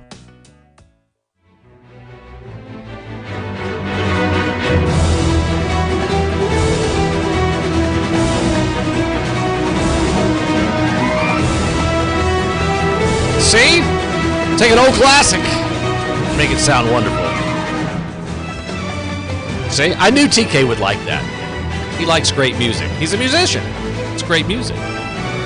Which is why I did not watch the awards party thing the other day. There was no music involved in that whatsoever. Yeah. Anyway, appreciate you joining us here, Chad. I'm sitting in for my good buddy Joe Catenacci, who's doing baseball-related stuff. Look, I'll admit, you can dislike me if you want. I'm not the biggest fan of baseball. Played it a few years, many years ago, but I just don't have the. I guess it's one of those things where I guess you can start watching it, then take a nap, and then finish watching it later on. It's just something, I know, it's America's pastime. Baseball is wonderful. I think people that play it are fantastic. I got good friends that play baseball. Just not my cup of tea. But Joe is really, he loves him some baseball. I thought it was just an excuse to drink beer. Shh. Oh. Yeah. Sorry. Anyway. It can be. Now, I want to get two stories, and then on the other side of the break, we're going to get to our what's going on at Oak Island. Because there is a blogger down there, Dara Royal. Don't know her politics, don't really care. She does a good job on this blog site down there, the Starfish 12 blog. We're going to talk a little bit about what's going on with the town council. It's not necessarily overly critical, but it's a good overview of the reality of government activity and that it's not free. And so when you get into a situation, when you look at $1.9 trillion for COVID relief, of which less than 10% really has anything to do with COVID, and it's just a wish list and a way to bail out unions and a way to bail out corrupt pensions and a way to bail out bad city management and a way to bail out your Democrat friends using a Democrat-passed bill under the auspices that you're doing something about a virus, it's ridiculous. But this story, and again, I'm not trying to color the people involved in any kind of negative way, but the story itself it's troubling because there is no free lunch. Whenever you see government doing things, there's a cost to that must be paid. So we're going to talk about what's going on at Oak Island, about beach renourishment. It's a big issue down here. But first, we got to get to a little bit of fun with John Kerry, our newly appointed climate czar. Now, remember, it wasn't that long ago that John Kerry, former Secretary of State and a man who married up, was traveling by private jet to receive a climate change award. And he was asked, hey, wait a minute, you're receiving a climate change, but you're driving around private jet. He says, well, I've dedicated my life to climate change, so how I get around, really, I'm not going to apologize for that. In other words, he has the carbon footprint of about, 4,000 of you out there combined. He doesn't care because the rules apply to you lowlifes that are normal citizens, not to the elite liberals in the Northeast like John Kerry. John Kerry is different than you, because he's dedicated his life to climate change. So he is beyond reproach. And if he burns enough fuel to fund, a small army, that's okay because he's dedicated his life. It's okay for him to hop on a private jet and go places because he's special. He's the erudite person from D.C. He knows, he's climate change. He's helped. That's not thought. So you're like, okay, Chad, I knew this. Well, here's the latest. So he got on an American Airlines flight. And you know how I've been on flights recently? They're very strict about you wearing your mask. I mean, you can be sipping or eating. If you're not sipping or eating, they'll come by and say, put your mask on the plane because you're in a cylindrical tube for a couple hours, traveling. So they want you. You have your mask on. Not John Kerry. So there's a picture of John Kerry that someone took, a fellow passenger, took a picture. And they've published it now. Climate czar envoy John Kerry took off his mask as he settled in to a book in his first class seat just before takeoff today on American Air. Boston to D.C. Wasn't eating, not drinking, simply flaunting Biden's mandatory mask policy. Again, Kerry is the exact picture. He is the poster boy for the elitism that infects progressive politics, that they want to pass. They want to create a society where it's completely the elites and everybody else. And in fact, if you look at their policies, just follow them. Whenever the tax increases, stuff like that, they say for the rich, it really hurts. It hurts the middle class. It hurts investors. It hurts entrepreneurs. They'll say, oh, it's all for these rich people. It's only for the richest. No, it's not. If you have a farm and your farm's worth X number of dollars on paper, it hurts you. If you're an entrepreneur that started a business and you have debt and you've got a payroll to meet, it affects you and your ability to hire people. Minimum wage laws affect people and jobs. So what they ultimately, if you look at what their policies create, is it doesn't create equality. It doesn't create equity. It creates a bifurcated system of the poor and them. And they act accordingly. John Kerry is the poster child for acting like the elite that he is. The rules don't apply to him. Wearing a mask doesn't apply to John Kerry. Flying on, on commercial jets or, charter flights when you're a global warming person doesn't apply to him. He's special. I mean, the photograph, he's just looking like let's see what he's looking at. He doesn't even have food. He's reading a book with his mask off while everyone else on the plane has to have their mask on. That's the flagrant hypocrisy of the political left day to day. That's, by the way, the phone number is 299-7535. I hope I got that right, TK. 299-7535. I did. TK said you got it right. So 299-7535 if you happen to want to get in on the conversation. Now, that's story one. So John Kerry, climate czar, scooting around. Now flying first class, got no problem with that. Anybody can. You want to fly first class, do. Great. The commercial airline industry offers you a variety, and you can save money or you can spend a lot more and fly first class. But the fact that he's not wearing a mask, and when everyone else on the plane, whether you're in first class or coach, you got to wear your mask. I've been out. I've taken 2 trips during this pandemic, wore the mask religiously both times. They want you to. You take it off, you have your drink, you put it back on. They'll come by. I flew first class one of those. Yes, you got to. So there's that. So then the other fun thing is CNN, one of my favorite places to talk about, CNN, which has become a bastion of extremism on the left. It ran the Washington, the story about Trump saying that find the fraud. It turns out wasn't true, and that they apologized for it, but CNN never apologized for it. MSNBC never apologized for it, and they ran with it with a completely undocumented source that led to their downfall. By the way, in the next hour, we will talk about the downfall of media because there's more and more evidence that this is a self-inflicted gunshot wound. CNN has lost 47% of its primetime audience amongst the 25 to 54 demographic. The most important demographic for advertisers. If this station lost all of that, it would be devastating. We keep growing our audience while because we're honest with you about who and what we are, and we're bringing you news. We don't hide it. We don't try to pretend we're some kind of bastion of leftist ideology. We're conservative, but we allow all ideas to be present. CNN down almost 50% since Trump left office. So CNN, the irony here is that CNN has lost audience and desperately needs Trump more than Trump needed CNN. CNN been hemorrhaging viewers since Trump left office, losing roughly half its audience in key measurables since January. They averaged 2.5 million primetime viewers from November 4th, the day following the presidential election, through the inauguration day, but viewers then left. They're now down to an averaging about 1.6 million viewers in primetime. That's devastating for CNN. During the primetime hours of 8 to 11 p.m., they dropped 36% since Biden took office after it spiked following Election Day. CNN's primetime viewership decline was even sharper among the 25 to 54, plummeting 47% during that period. CNN's viewership also suffered among the total day audience since Trump left office, leaving the liberal network with its bête noire. They are hemorrhaging viewers. And so this is interesting. So what do you do? So do you I mean, because this takes a toll on your income, and nothing speaks louder to CNN's problem than their bottom line. When advertisers start saying, wait a minute, you mean I'm reaching roughly half the audience I was reaching before? Why would I pay these rates to you guys that are losing audience? Whereas our audience continues to grow, CNN's is diminishing every day. So that'll eventually take its toll. So Don Lemon, that's the best revenge. You guys aren't watching CNN. Airports are tuning CNN off. People are tuning out. The Brian Stelters of the world are going to start going, well, wait a minute. I can't afford to lose this many more viewers because I'm going to take it in the pants, so to speak. For those of you who are familiar with Brian Stelter, that's kind of funny. So we're going to take a break here, and when we get back, I want to go to this Oak Island issue because it's germane. Dara Royal's blog out there, and what she's done is she's covered kind of what the city council is faced with.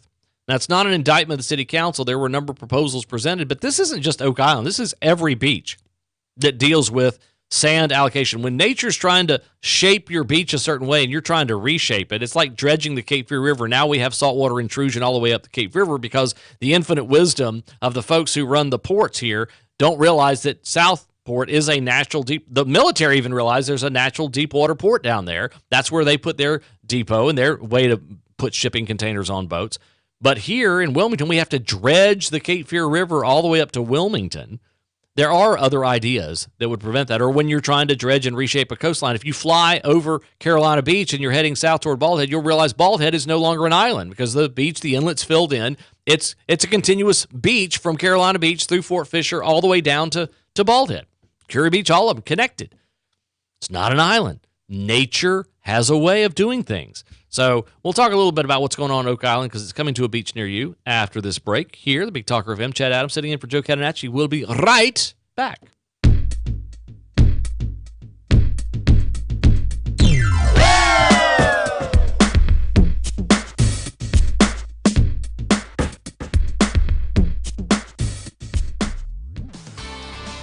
Hello, I'm Jeff Rivenbark with WWAY News. A white gunman has been charged with attacking 3 Atlanta area massage parlors Tuesday night in which 8 people were killed, most of them Asian women.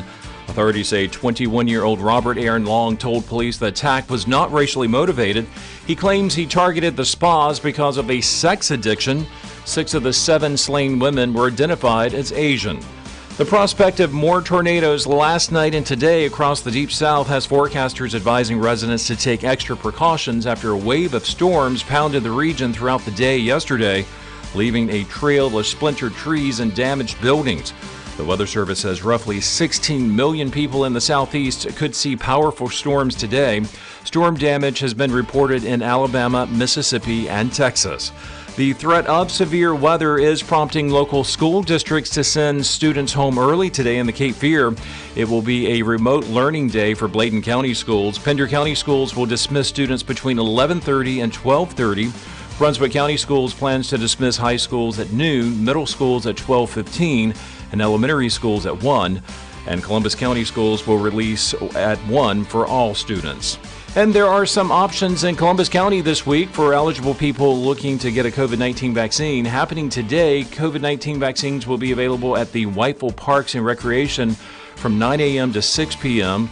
And then on Saturday, an event will be held from 9 a.m. to 6 p.m. at the Tabor City Courthouse.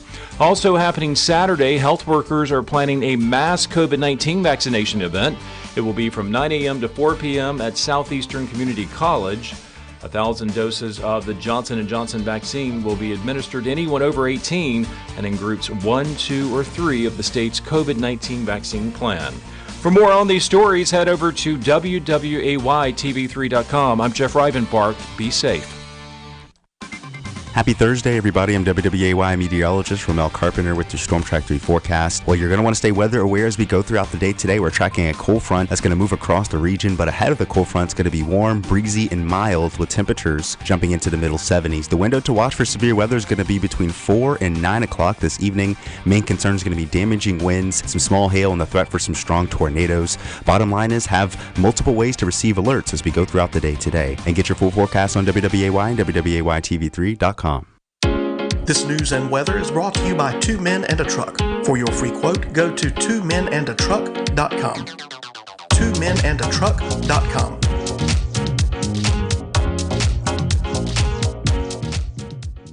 I am State Farm Agent Rob Renz, and I want to help you get to a better place. Visit us online at ilminsurance.com. That's ilminsurance.com. Like a good neighbor, State Farm is there.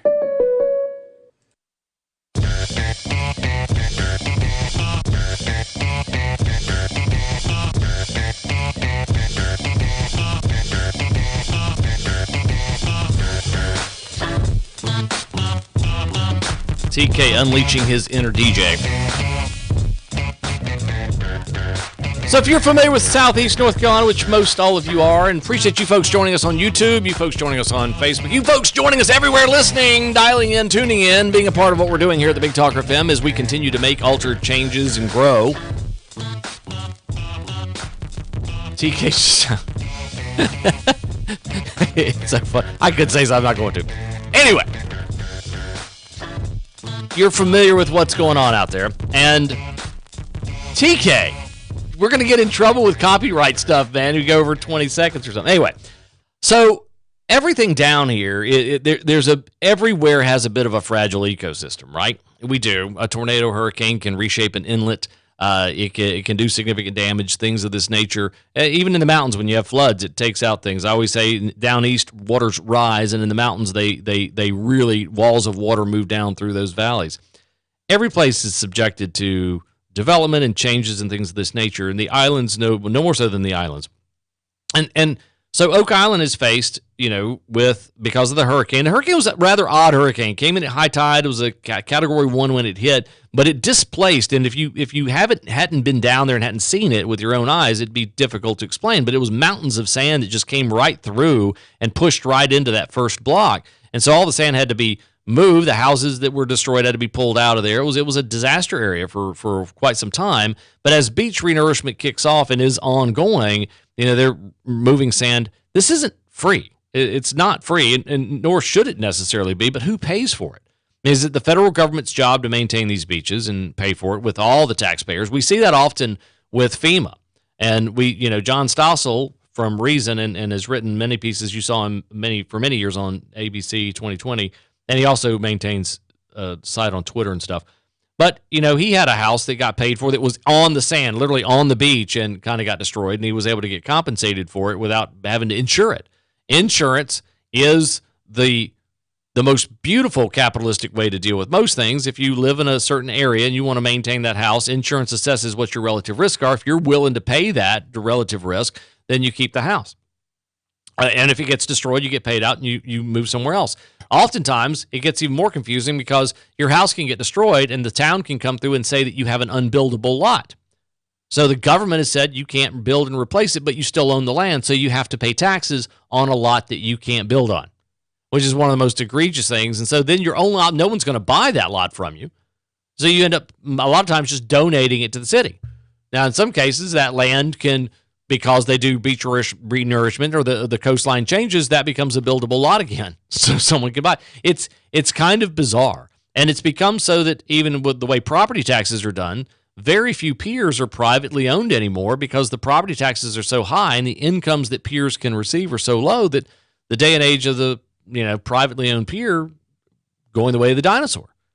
It's just the complexity of things. So Oak Island finds itself in a very precarious situation of doing a lot of beach renourishment because they want to keep the beach the way it is, and they've spent a great deal of money or in the process of spending a great deal of money. How do you pay it back? Do you somehow have a tourism tax that people pay when they go down there and stay? That discourages folks. Do you do it in the property taxes?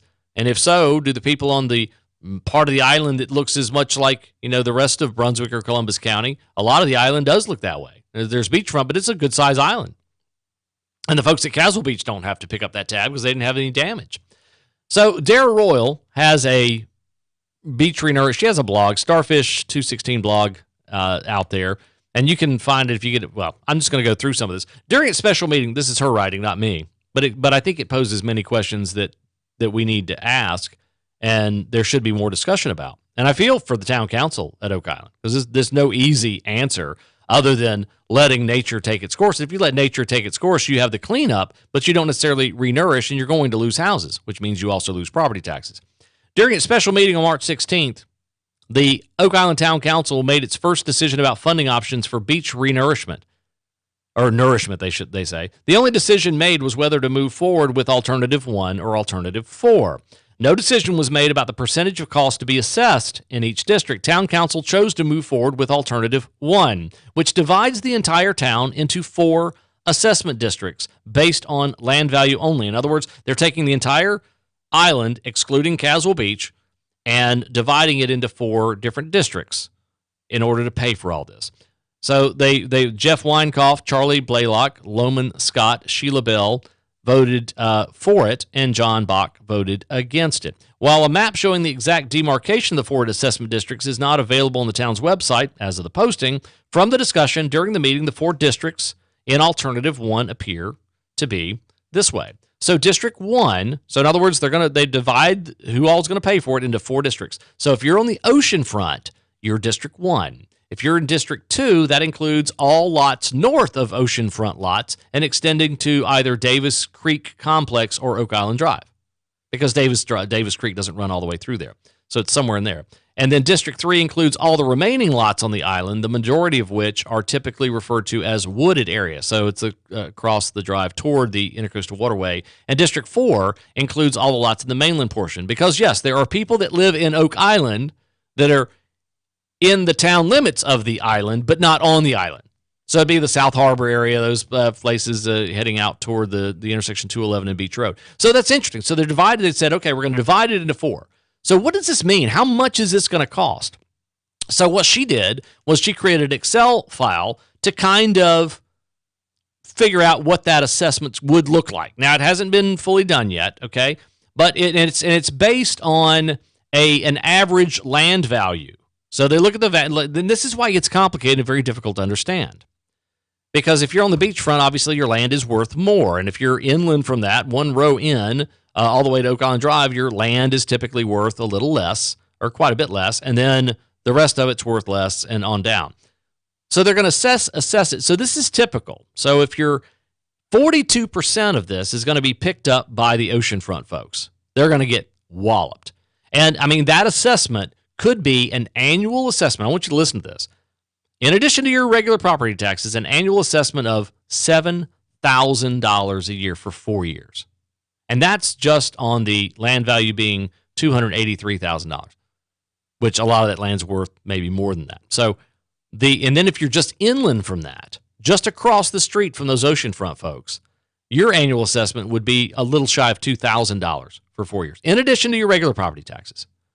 And then about $368 for the wooded lots. And then if you're across the bridge on the mainland, it's about $300 a year for 4 years. Now, this isn't done. This isn't settled.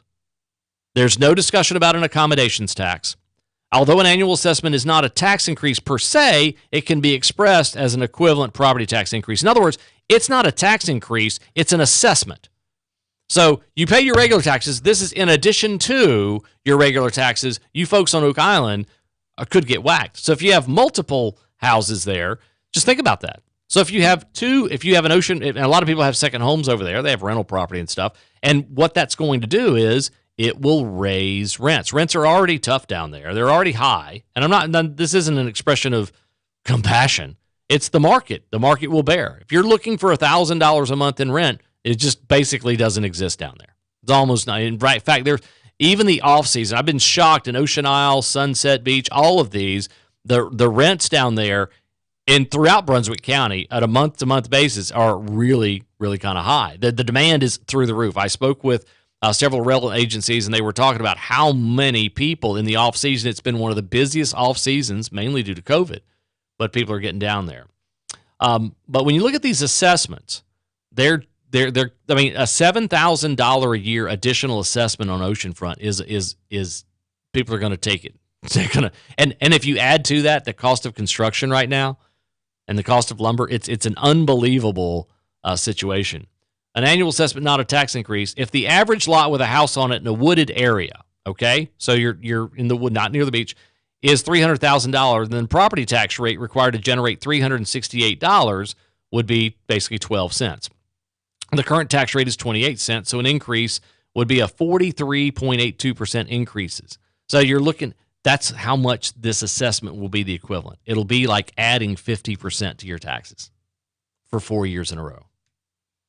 So hats off to Dara Royal for covering this. It's a difficult issue. It's not easy, and I could sit here and go about it because everyone's property isn't just based on the land, it's the land and the house. And so you could get a serious assessment on top of your tax bill coming up down there.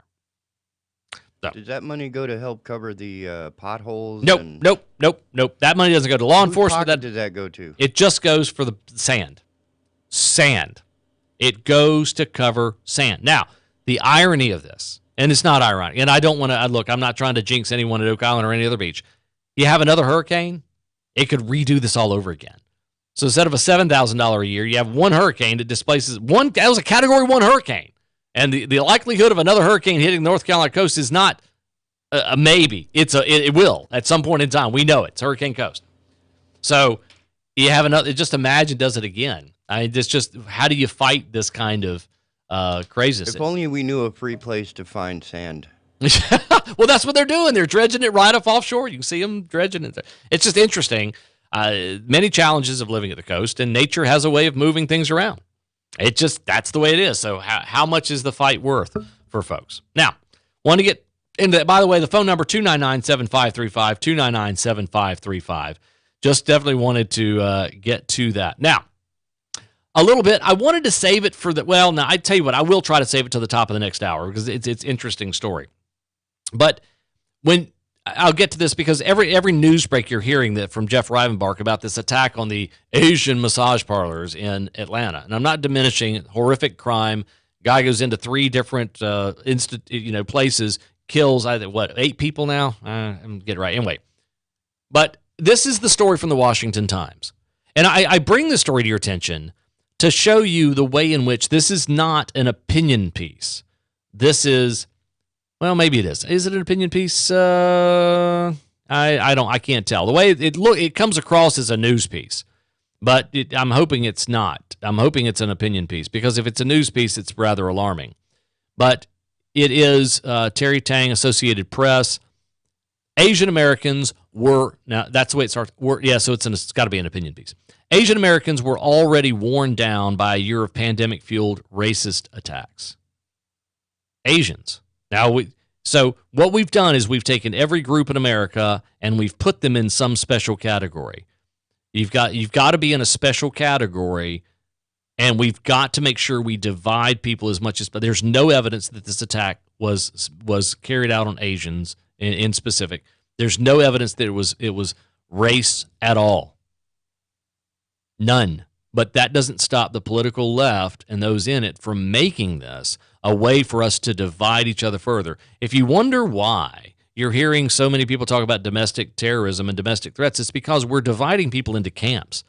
You either agree with the narrative that Asians are under attacks, that blacks are under attacks, that women are under attacks, that lesbians are under attacks, that gays, that Christians are under attacks, or Muslims are under. You have to, that every group is a victim somehow. And when you do that, don't be surprised when there's pushback. When actually groups do form because they're tired of being told that they've done something they haven't done. Asian Americans were already worn down by a year of pandemic-fueled racist attacks. Were any of you aware that the Asians were under attack? I mean, Andy Ngo was under attack. He's an Asian conservative gay journalist that was attacked by BLM and Antifa and almost killed, but they didn't target him because he was Asian.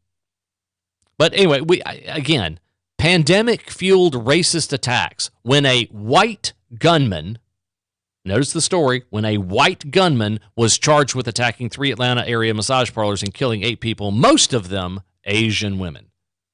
So the lead of this particular article is that Asians are already under attack and that a white guy killed 8 Asian, mostly Asian women. Not all, mostly Asian women. So therefore, it's white against Asian. It's a race war. Hundreds of Asian Americans and Pacific Islanders turned to social media to air their anger, fear, hopelessness. The hashtag Stop Asian Hate was a top trending topic on Twitter hours after the shooting. Again, the cops caught him, interviewed him. It looks like this guy's got some mental problems. Doesn't appear to be race at all. He harbored no hatred of Asians. It wasn't racially motivated, but that doesn't stop the media, many of whom jumping into and creating a narrative that it's white against Asians and creating a race war. And that's what unfortunately, that's where a lot of this stuff goes. It's an attempt to create this race war mentality. I think the reason why people are feeling so hopeless is because Asian Americans have been ringing the bell on this issue for so long. We've been raising the flag, said Aisha Yaqub Mahmood, executive director of the Atlanta-based Asian American Advocacy Fund, which does political and advocacy work. So you see the media rushes to all these groups, all these specific, very specific groups, and said, what do you think about this? Oh, well, it's been going on for so long now. This is just the latest example of it. Let me tell you something. My group has been attacked. My group has been terribly treated. And these white people. Many are also outraged that the suspect, 21-year-old Robert Aaron Long, was not immediately charged with hate crimes. Do you know why he wasn't immediately charged with hate crimes? Because there's no evidence that this was race-based. So they're mad. Think about the mob mentality at work here. They're angry that he wasn't charged with a hate crime, although I think all murder is a hate crime. The people are no less dead, whether he's charged with hate or not. But the point is, there's no evidence. So the cops, in the course of doing their jobs, and held a press conference and said, they were asked, were these people shot because they were Asian? And the cops said, there is no, in our interviews and our discussion, there was no evidence of that. None. And yet, They're upset. So people have taken to. So should we now have a society that is pressing criminal charges based on what the mob says or the facts? Facts are it wasn't race-based. Mob says yes, it was. Mob wants hate crimes. Cop said no hate crime. He's going to be charged with murder, probably premeditated murder, 8 counts of premeditated murder, attempted to commit murder, evading arrest because he was found 100 miles from Atlanta in a car. So there's going to be multiple charges against this guy. Hopefully he'll never see, the daylight of a free society in this lifetime. Maybe in Georgia, I don't know the death penalty situation. But so everyone's upset and getting ginned up, and they're going to try to push a narrative and push people to create a mob, to start storming Atlanta and go after the DA's office and everyone else for not charging a crime based on the facts. He claimed he targeted the spas because of a sex addiction. 6 of the 7 slain women were Asian. Law enforcement needs some training and understanding about what a hate crime is. This man identified targets owned by Asians, said Margaret Wang, president and CEO of the Southern Poverty Law Center. The Southern Poverty Law Center is one of the most egregious in identifying everybody as a racist, basically. Anyway, we're going to take a break. We'll continue with this discussion after the break. 299-7535, 299-7535. We'll be right back after this.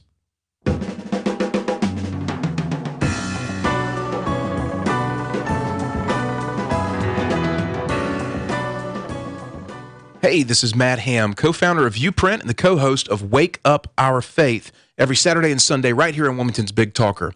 We invite you to join with our nonprofit movement by participating in the Portable Faith Community. This is a $10 a month tax-deductible contribution, and you get access to daily encouragement, resources, as well as our prayer community. You can go to wakeupmyfaith.com to get subscribed and learn more. That's wakeupmyfaith.com. I'm K.O. Davis from K.O.'s Coast to Coast Tree, and I want to be your tree man. When your trees need cut, 2 letters to know. One is a K, the other is an O. K.O. Tree man. Proper trimming is the most important thing that you can do, so don't just hire anybody to do it. You need someone that knows what they're doing. K.O. Call the professionals at K.O.'s Coast to Coast Tree and visit KOTrees.com. Folks, we all know ongoing road construction and traffic can weigh heavy on your vehicle. Since 2006, O'Leary's Automotive Repair has provided comprehensive repair services at affordable prices to get you back on the road in no time. Their ASE-certified technicians will help you find a cost-effective repair and maintenance alternatives. O'Leary's has multiple locations in the area in Hampstead, Leland, the Myrtle Grove area, Ogden, and Wrightsboro. O'Leary's Automotive Repair, a trusted, locally owned business since 2006. Hear Tom Goolsby on the Joe Catenacci Show. People with common sense know that the entire theory of socialism is one big lie. The Big Talker 106.7 FM. I'm State Farm Agent Rob Renz, and I want to help you get to a better state. We are one of the fastest growing and most reviewed insurance agencies in Wilmington. That's because our customers love the personalized attention that we give to you. Let us help you get to a better state by visiting our website at ilminsurance.com. That's ilminsurance.com. Like a good neighbor, State Farm is there. Hey everyone, Ben Hawkins here, your host of the Lynn with Ben Show, live on 106.7 FM, the Big Talker Radio, every Saturday morning at 9 a.m. We talk all things mortgage and real estate related, and we'd love to have you join us this Saturday, 9 a.m.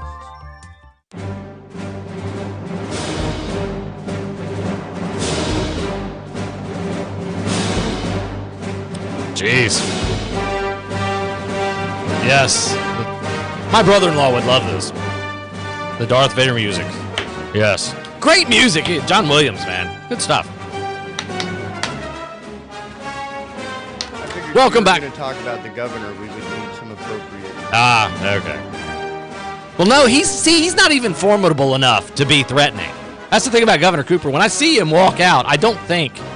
Darth Vader wasn't either until that music. Oh, well, true. I mean, if you heard some Disney Bambi track going on, you would not be. But I think more Mr. Rogers when I see Governor Cooper walk out. I got that. I know you do. Don't play it. Don't. Well, we may need that for intro to Governor Cooper stuff later. By the way, new headline, a whistleblower says New York nursing home objections to deadly COVID order ignored and silenced. In other words, whenever they tried to blow the whistle on this stuff, they were terrified of Cuomo and his thugs running the governor's office.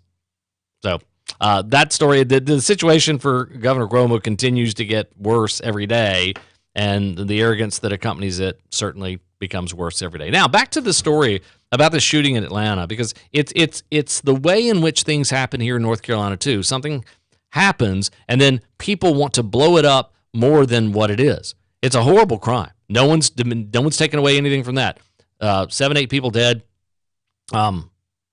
They were Asian-owned businesses, but they weren't targeted because they were Asian. There's no evidence of that. The cops have said that. The cops would be more than happy to say, yeah, he was a hate-filled guy that wanted to kill Asians. It's not what they said. They could have said that. They didn't. But that doesn't stop groups that benefit from making this a bigger deal. And that's what they do. They raise money off of it. Their ability to raise money is predicated on you hating something. The more angry you are, the more likely you are to give money. And by the way, left and right both use that. They use fear and anger as a way to make money, as a way to get money. But on this particular instance, law enforcement needs some training, some understanding of what a hate crime is. This man identified targets owned by Asians, said Margaret Huang, president and CEO of the Southern Poverty Law Center. By the way, Southern Poverty Law Center has done as much to generate hate as any group in the nation.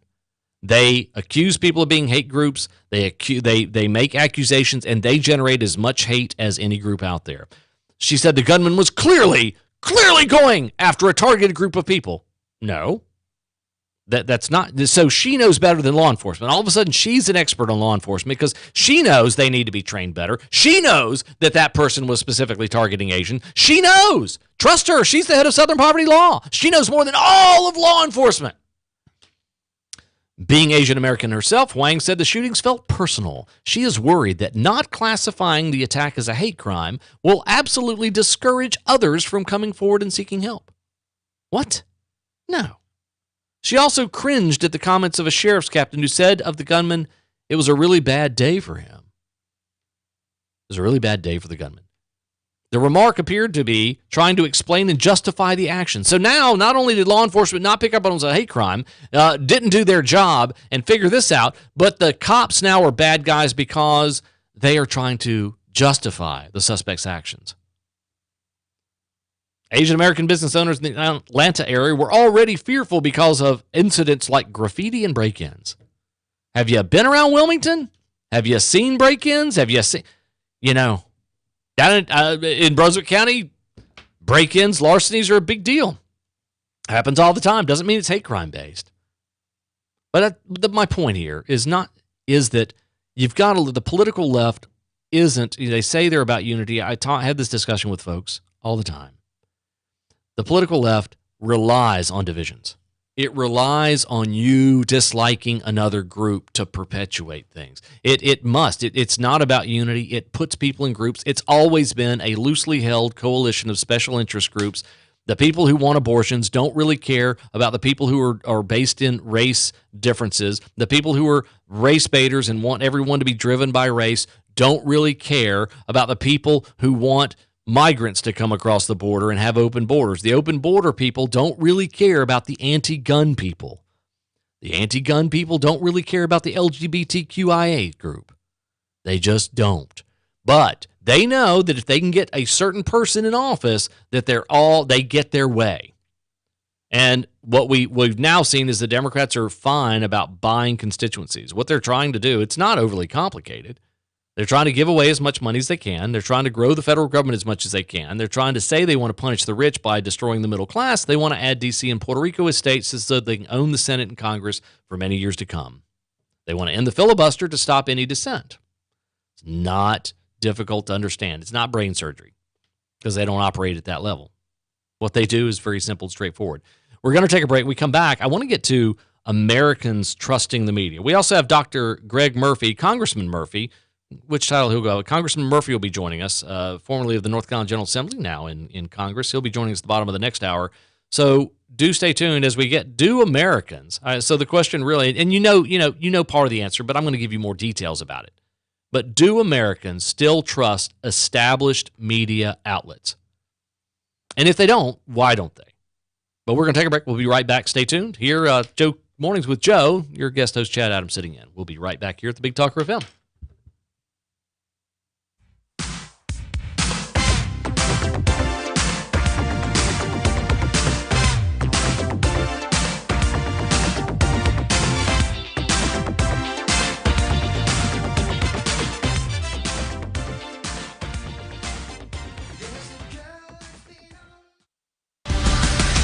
Keeping Ocean Isle informed. The Big Talker 106.7 FM WFBT, Carolina Beach. Hey everyone, Ben Hawkins here with Cross Country Mortgage. Rates are still at historic lows, and there has never been a better time to purchase your dream home or refinance your existing. With over 300 loan products, including conventional, FHA, VA, USDA, renovation, and jumbo, we are certain we have the right loan product for you and your family. With great rates to keep your payment within your budget, low closing costs, and the best service in the industry, give us a call today to help you get the keys to your next home. With top-flight service, you will know you're in good hands with the Lynn with Ben team every step of the way. Communication is key, and we are committed to making your home buying experience as smooth as possible. And don't forget, I also host the Lynn with Ben show, which airs live every Saturday morning from 9 a.m. to 10 on 106.7 FM, the Big Talker Radio. Call me today to be pre-qualified to make the offer on your next dream home. 910-352-3373 or visit my website at lendwithben.com. I probably wouldn't be here. National Weather Service forecaster Bob Oravec says violent storms are headed east. The biggest threat today is anywhere from the central Appalachians, southern Appalachians, eastward to along the coastal sections, especially from coastal Georgia, coastal South Carolina, and coastal North Carolina. It's the areas where we anticipate the greatest risk of severe weather today. Texas Governor Greg Abbott is no stranger when it comes to border surges like the one we're now seeing in the Southwest. But Abbott says that this one is different. Quite often in the past, there has been a large number of single adults or family units coming across the border. What we're seeing now is far more prolific numbers in unaccompanied children making their way to locations like here in Dallas or Midland or other parts in the state of Texas. Abbott blames President Biden's open border policies for the crisis. Wall Street stock futures in the red. Right now, Dow futures are down 5 points. NASDAQ futures are off 220 points. S&P futures down 25. More on these stories at townhall.com. Tell me why Relief Factor is so successful in lowering or eliminating pain. I'm often asked that question. Pete and Seth Talbot, the father and son founders of Relief Factor, tell me they believe our bodies were designed to heal. The doctors who formulated Relief Factor selected the 4 best ingredients, 100% drug-free ingredients that each help your body deal with inflammation. Order the 3-week quick start now. Discount it to only $19.95 to see if it will work for you too. Call 800-500-8384. ReliefFactor.com. With a Democratic sweep officially in place, we are now at the mercy of tax and spend economics. Get ready for runaway national debt pushing the further devaluation of the dollar. So if you haven't invested in gold, now is the time to protect your savings. Birch Gold Group is the premier precious metals IRA company in America. With an A+ BBB rating and thousands of satisfied customers, Birch Gold can help you move an eligible IRA or 401k into an IRA backed by gold. Go to birchgold.com/radio for your free information kit. That's birchgold.com/radio. The world is awaiting answers from European regulators. They've been studying the safety of the AstraZeneca coronavirus vaccine. The European Medicines Agency's expert committee is set to announce the results of its investigation later on Thursday. Earlier this week, more than a dozen countries, including Germany, France, Spain and Italy, suspended immunization using the AstraZeneca COVID-19 vaccine after reports of unusual blood clots in several people among the 17 million who have received at least one dose in Europe. Both the EMA and the World Health Organization have said there's no current evidence to suggest the vaccine was responsible and that the benefits of immunization far outweigh the potentially small risk of getting vaccinated. Zaria Shakli, London. Hundreds of taxis disrupted traffic in Barcelona today, protesting the return of Uber after a 2-year hiatus. Breaking news and analysis at townhall.com.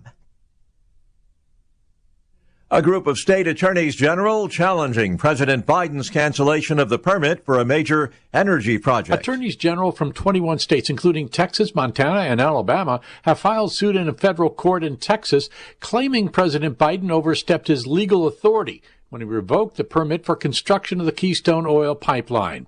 The AGs, led by Texas Attorney General Ken Paxton, claimed that since the pipeline would run through several states, Congress should have the final say over whether it's built. Construction on the 1,200-mile pipeline out of Canada began last year when former President Donald Trump revived the project after it had stalled under the Obama administration. Biden canceled its permit on his first day in office. I'm Tim McGuire. The Federal Reserve foresees the economy picking up quickly this year, yet it still expects to hold its benchmark interest rate near zero through the year 2023. More on these stories at townhall.com. Please stand by. We now take you live to the Institute of Rational Thought for a special broadcast. Hard-hitting interviews and relevant information to make your day. It's Chad Adams.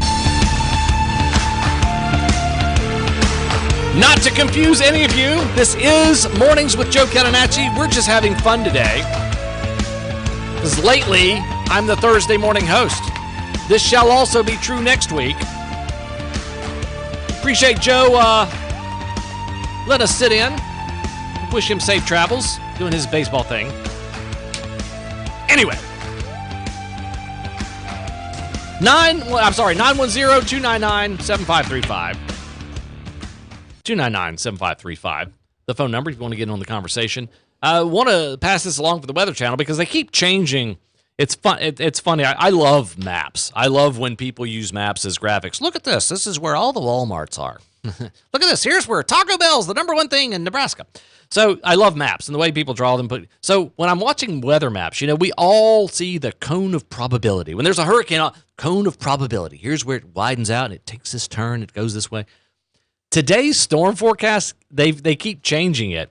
And so we're in our area. If you're hearing this broadcast on any kind of terrestrial radio, now if you're listening elsewhere in the world, and we appreciate the folks listening in other states and everything, then this doesn't necessarily pertain to you. But if you're listening on the terrestrial broadcast, anywhere from E-Town down to Myrtle Beach up to Jacksonville and around and all that area in between, you're in the level 4 storm threat. And the map looks rather formidable. When you look at the map, it's like there's this level 1 threat out west of us. It goes up, and then level 2, and then level 3 kind of encompasses Raleigh and Fayetteville.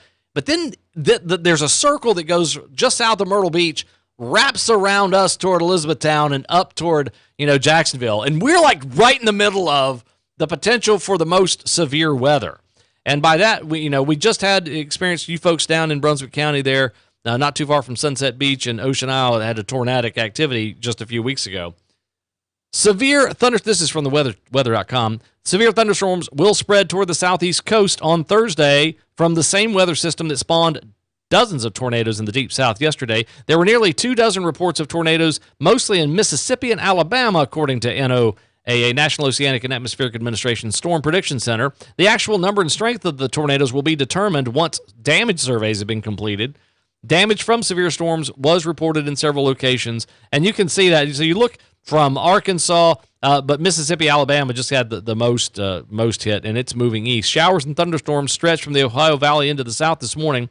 Tornado watch in effect from 1 p.m. Eastern Daylight Time from central and southwest Georgia into the eastern Florida Panhandle, which is Albany, Valdosta, Georgia, and Tallahassee, Florida. But it's going to move up our way, and we will likely, we could have damaging winds, large hail, tornadic activity. So just be aware. Just keep your radio on or keep your alerts on your phone. Just stay tuned. I mean, some school systems are letting out early, and we're talking mainly about 4 o'clock. So when you look at this map, you see from basically Orlando stretching kind of through the central part of Georgia up to Charlotte and Raleigh and Charleston. That's a possible severe thunderstorms. Then you look at the area from basically the Georgia coast through Charleston, the low country, all the way up through eastern North Carolina is a likely. And then we in the Wilmington area, basically just south of Myrtle Beach up toward north of us to Havelock or whatever, we're in the very likely bad weather. So the map is really, really kind of Thursday into Thursday night. So it could be kind of an interesting day. Did they give a time estimate on? Yes, about 4 p.m. on. About 4 o'clock. About 4 p.m. onward. So I'm gonna need a kayak. Might need it. I hope. I don't know. Maybe we'll dodge a bullet on this and hope we do. Now, to the point I was making earlier this hour, we're going to have Dr. Greg Murphy, Congressman Greg Murphy, joining us. He in Congress can give us the kind of lowdown on what's going on in D.C. and what he sees happening as Democrats continue to try to move highly partisan legislation. You know, that whole shtick about unity had nothing to do with it. It means if you agree with us, we're unified. If you don't agree with us, well, screw you. We're going to just move forward. But let's talk about the media, because as we move forward in our nation, it's important that we somehow, whether you're liberal or conservative, Republican, Democrat, whatever your beliefs, that we have some way to discern truthful accounting for things that occur. I mean, history does a really good job of this over time, often people say, well, to the victors go the ability to write history. The people who win the wars write the history. But we have an accounting usually of like what happened at Fort Fisher, where the boats were, what happened, where the troops, the fall on Fort Fisher, the Sherman's march through the South. We have accounting of the Battle of Shiloh or Gettysburg or Antietam. We have an accounting of this. History is important. It contextualizes humans through time. It's important. It brings to life the events of the past. You know, whether it's Roman or early American or, you know, the Great Depression, the war, it's important to understand history. But when you lose the ability to trust the people who are giving you the conveyance of events, it's problematic for a free country. And it often leads, and it can lead, to a very deadly situation where the coverage of events becomes so differentiated that the groups honestly believe the other side is only interested in lying to them.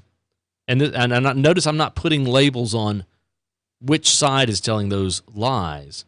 But when you get to a certain point, the people will retreat. The talking stops. And then when the talking stops, knives, guns, missiles, all sorts of other things come out. The burning and banning of books, always a bad sign. That when you have a society that is trying to purge aspects of that society's culture, that's a dangerous time. I don't know how many of you watched The Bachelor, Bachelorette, any of that stuff, but we had on vivid display the other night kind of the purging that you saw. And I'm not gonna get into it because I want to get into the media distrust. But the first black bachelor, great storyline. Gets down to the woman who loves him and he loves her. She happens to be white. He's black. And then a picture comes out that shows her in an antebellum dress in 2018, so 3 years ago. By virtue of that, she gets accused and shamed on national TV, by the way. This happened Monday night, was shamed on national TV that it had already been dealt with. They had broken up because of this. That was the context. So a white woman falls in love with a black man on national TV, and somehow even she gets accused of being racist because she was in an antebellum, and they went through painstakingly describing antebellum before the war, a dress, and they figured the dress honored slavery in some way. The sensitivities around that are so, the hyperbole around that and the context of it divides the nation. So anyone who happened to, you understand, it was a time in history, but remember, Governor Northam was in blackface. He's still the governor of Virginia.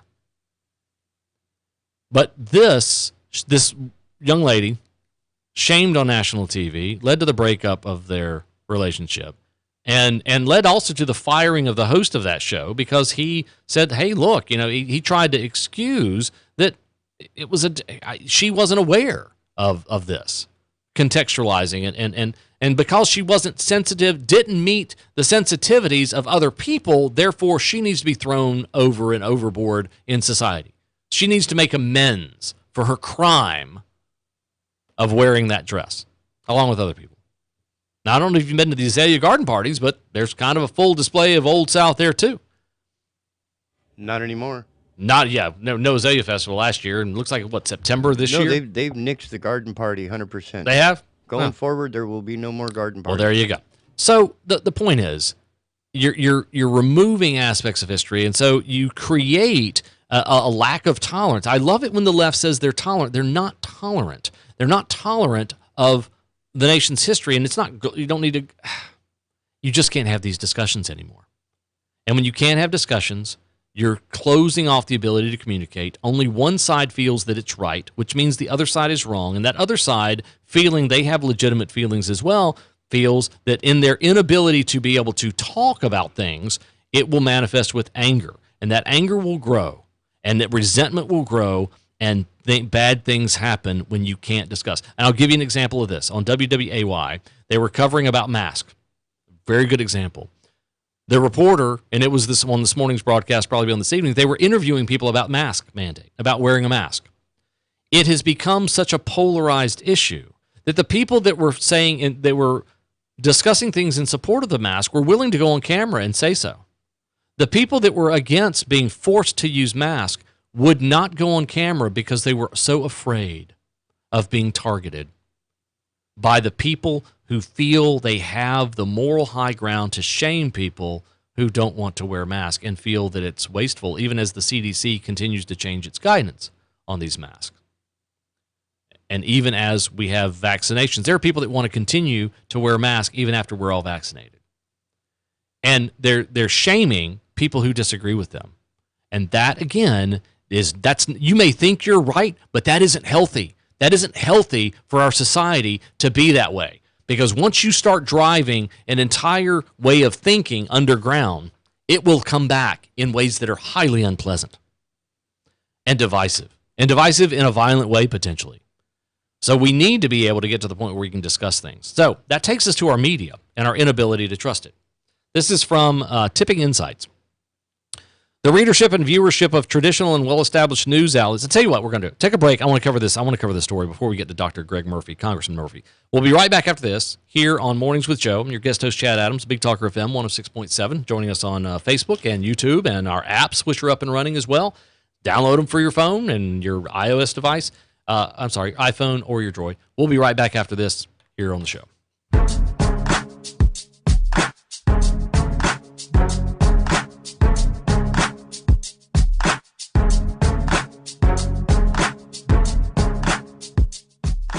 We interrupt to bring you this horrible news. Experts say we'll see larger numbers and different breeds of mosquitoes to wreak havoc on your backyard, making this year one of the worst. Anopheles using Culex around here mosquito. Yeah. Experts also say there is only one defense against this onslaught. Call the Bugman from Bugno Pest Control. That's Mr. Bugno to you, pal. Bugno Pest Control's mosquito-killing formula keeps your yard bug-free. Call Bugno Pest Control, 910-367-2501, or visit bugnopestcontrol.com. Take back your yard. Here's 1 minute of tree knowledge in 30 seconds with K.O. Davis. It's important that you have somebody, a trained professional, to trim your trees. There are these guys out there that just hack trees, and that's the worst thing in the world that you can do. Don't let somebody hat rack your trees. That's tree term for hat rack. You know how they just cut a tree and it looks like it's just got like a hat rack? These guys just go up and just cut the trees off, and they don't cut it back to the proper spot. Call us, because we care about your trees. Visit KO'sCoastToCoastTree.com. Don't let some yahoo hat rack your trees. As Wilmington's leader in restorative and regenerative medicine, the Frank Institute specializes in health optimization. But there is a Simply put, we use in-depth evaluations and lab testing to determine the best treatments for each patient. So whether you're suffering from an unseen hormonal imbalance or a simple vitamin deficiency, the Frank Institute is ready to get you back to better living. Call us at 910-679-8534 or fill out our symptom survey online at frankinstitute.com. Because at the Frank Institute, you live, we help. Mic check, mic check. It's Yael Osowski here, Deputy Director of the Consumer Choice Center. You'll hear me every Friday at 9:30 on the Mornings with Joe Catenacci show, giving you the latest in consumer news, analysis, and political topics to make sure you get your consumer fix. Then hear me and my radio partner in crime, David Clement, on the Consumer Choice Radio Show, Saturdays at 10. Only here on the Big Talker 106.7 FM. Good. Want to make sure. Here, Tom Goolsby on the Joe Catenacci Show. People with common sense know that the entire theory of socialism is one big lie. The Big Talker 106.7 FM.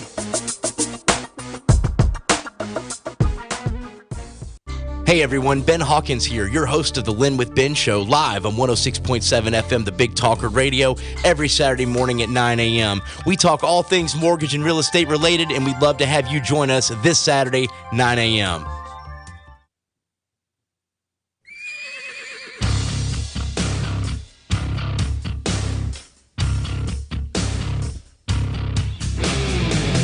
So, TK getting in touch with his inner darkness there for you folks watching us on YouTube, Facebook Live. Guest host Chad Adams. Glad to have you with us. Having so much fun today. We got a lot to cover. We have Dr. Greg Murphy, Congressman, joining us shortly. Also, we have a caller. We're going to get to the caller. Then we're going to get to Do You Trust the Media? So, caller, go ahead. You're on the air. Hey, caller.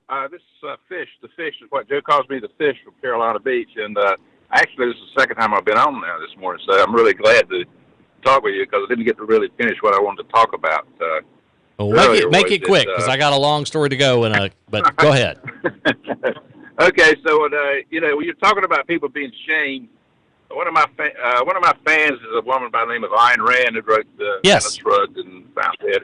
But she said, never accept any unearned guilt. That's really a good principle to accept. When people try to lay a guilt trip on you, you know what? Just say, hey, you blow your nose or whatever. So just don't accept it. And the other thing is the relationship between faith and force, which you wrote a whole article about that. How is when people of faith, whether it's whether it's a faith from a religious standpoint or from a state standpoint, in other words, where the state has taken over as a religion, which we have in the United States right now, unfortunately, that when the people stop talking, what do? They start killing each other. That's right. They start killing each other. That's right. It goes right along with what you were talking about. So I thought I'd just lay that out for you this morning. I appreciate the call, Fish. Have a good day, buddy. All right. Bye-bye.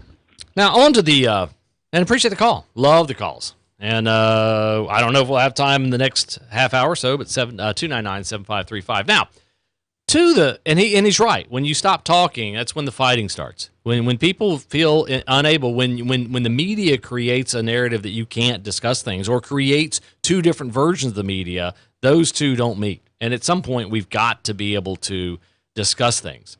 And entitlement leftist, you don't own the narrative on anything. The readership and viewership of traditional, well-established news outlets have been steadily eroding over the years. While this is mainly attributed to the rising popularity of internet-based news platforms, the strong perception that traditional media favors one side over the other plays an undisputed role. Technometrica conducted a poll to scrutinize how much trust the time-honored news media still enjoy, and the data clearly showed declining popularity, though it wasn't as shocking as some would have thought.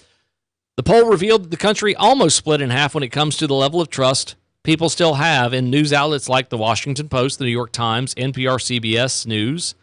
Overall, 48% trust those traditional news establishments, 45% do not, 7% undecided. A closer examination of the data shows a remarkable facet. 1 in 5 Americans either place a lot of trust in the traditional news outlets or have no trust in them at all. 1 in 5, 20% have a lot of trust. 19% do not trust the media at all. Now, think about that next time you're walking through a Walmart or anywhere. Look around. So you got 1/5 of them that trusted implicitly. Those are the people that wear masks when they're driving or swimming. I saw a picture of a person swimming with a mask on. Or in the shower. They wear a mask in the shower. Yeah, that's a good one. News outlets were once revered as a medium that enjoyed immense credibility, which was earned and fortified over decades. They held sway over public opinion and could swing the sentiments of their readers. Think about the social upheaval of the 60s with news media that was trusted. News media was trusted.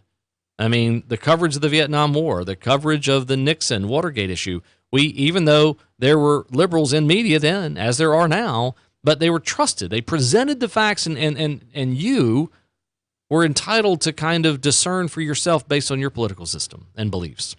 The media itself mostly to blame for the current state of affairs. The media establishment, especially during the Trump period, has a history of publishing articles that had to be retracted entirely later. It has a reputation for inaccuracy, if not outright deception, in its reporting.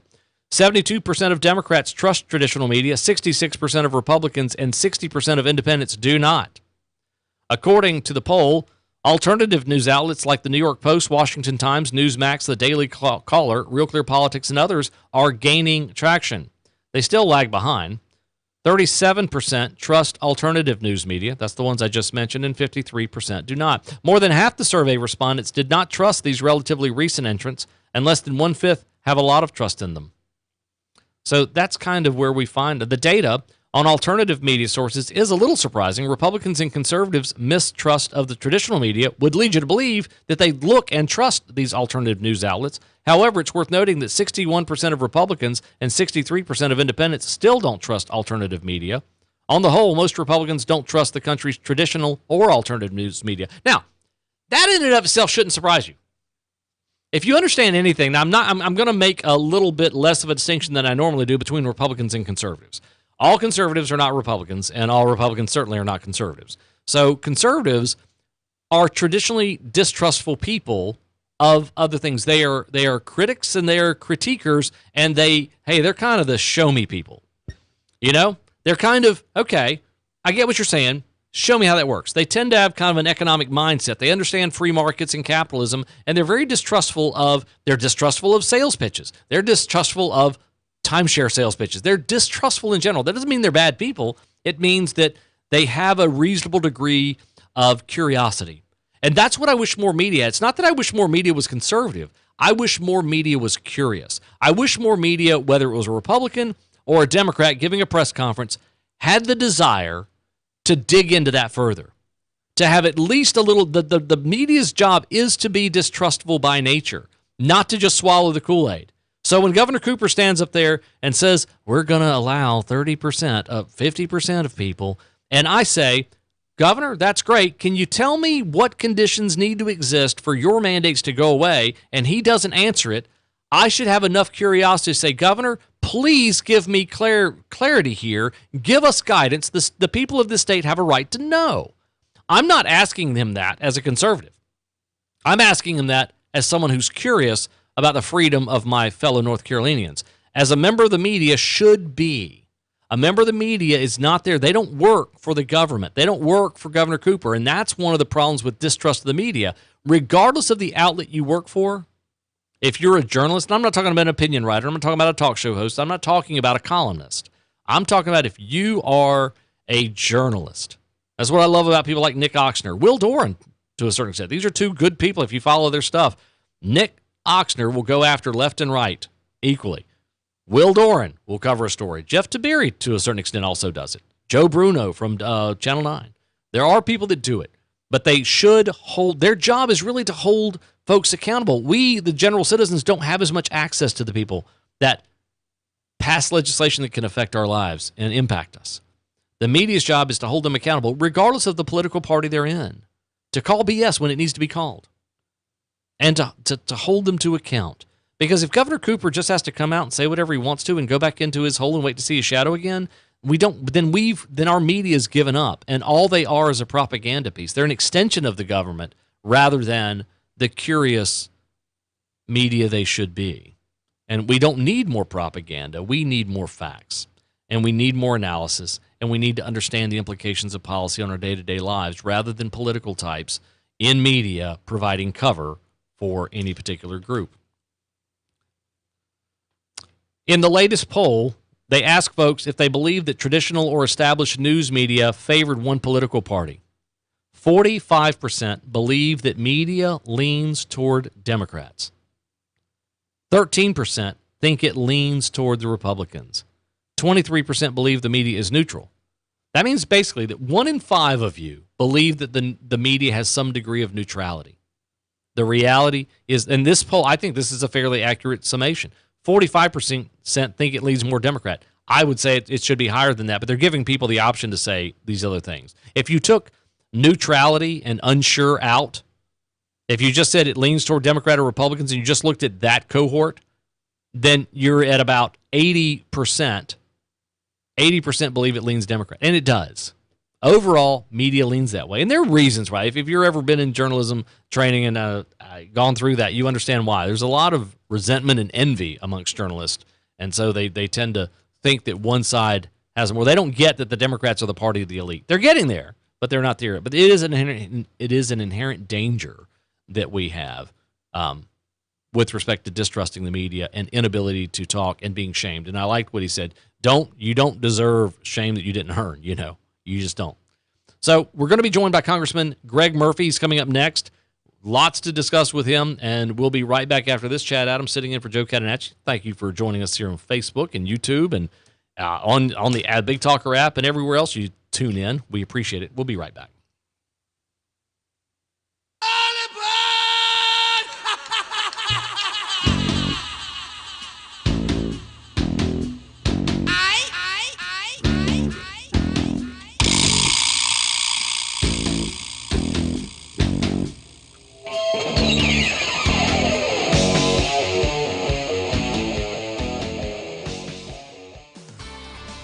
Hello, I'm Jeff Rivenbark with WWAY News. A white gunman has been charged with attacking 3 Atlanta area massage parlors Tuesday night, in which 8 people were killed, most of them Asian women. Authorities say 21-year-old Robert Aaron Long told police the attack was not racially motivated. He claims he targeted the spas because of a sex addiction. 6 of the 7 slain women were identified as Asian. The prospect of more tornadoes last night and today across the Deep South has forecasters advising residents to take extra precautions after a wave of storms pounded the region throughout the day yesterday, leaving a trail of splintered trees and damaged buildings. The Weather Service says roughly 16 million people in the southeast could see powerful storms today. Storm damage has been reported in Alabama, Mississippi, and Texas. The threat of severe weather is prompting local school districts to send students home early today in the Cape Fear. It will be a remote learning day for Bladen County schools. Pender County schools will dismiss students between 11:30 and 12:30. Brunswick County Schools plans to dismiss high schools at noon, middle schools at 12:15, and elementary schools at 1. And Columbus County Schools will release at 1 for all students. And there are some options in Columbus County this week for eligible people looking to get a COVID-19 vaccine. Happening today, COVID-19 vaccines will be available at the Whiteville Parks and Recreation from 9 a.m. to 6 p.m. And then on Saturday, an event will be held from 9 a.m. to 6 p.m. at the Tabor City Courthouse. Also happening Saturday, health workers are planning a mass COVID-19 vaccination event. It will be from 9 a.m. to 4 p.m. at Southeastern Community College. 1,000 doses of the Johnson & Johnson vaccine will be administered to anyone over 18 and in groups 1, 2, or 3 of the state's COVID-19 vaccine plan. For more on these stories, head over to WWAYTV3.com. I'm Jeff Rivenbark. Be safe. Happy Thursday, everybody. I'm WWAY meteorologist Romel Carpenter with the Storm Track 3 forecast. Well, you're going to want to stay weather aware as we go throughout the day today. We're tracking a cold front that's going to move across the region, but ahead of the cold front, it's going to be warm, breezy, and mild with temperatures jumping into the middle 70s. The window to watch for severe weather is going to be between 4 and 9 o'clock this evening. Main concern is going to be damaging winds, some small hail, and the threat for some strong tornadoes.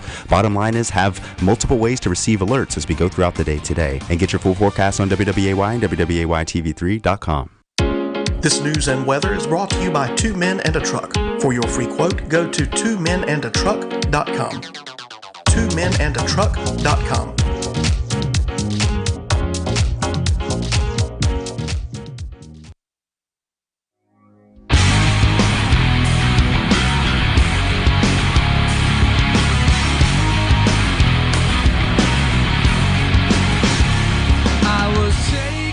We are supposed to be joined by, he's there, Congressman Greg Murphy, Dr.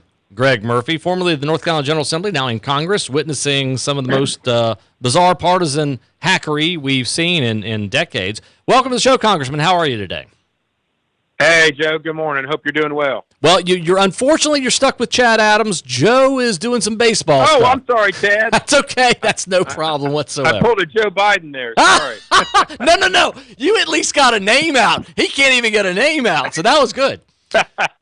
So I tell you what, you've new to Congress and a lot going on up there. And I tell you, what's the mood like up there with all that's going on? I mean, Pelosi's trying to undo an election, pick up one more seat.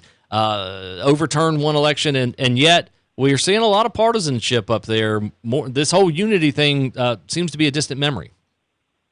Yeah, it was a distant memory, and it was an Aesop fable. It was nothing that was ever going to happen with Biden. It's in the attitude up here. To be honest with you, it's frank disgust. We're living in a prison, a 10-foot razor wire with 2,200 National Guard here that are absolutely here for no reason. These brave and sacrificial men and women are here guarding something that against a threat that does not exist, and then Pelosi has been pushing through, ramrodding through the most egregious liberal wish list that you've ever seen. And it's unconscionable what they're trying to do. They're basically trying to change the fabric of the United States through left-wing legislation, and it's, in my opinion, criminal.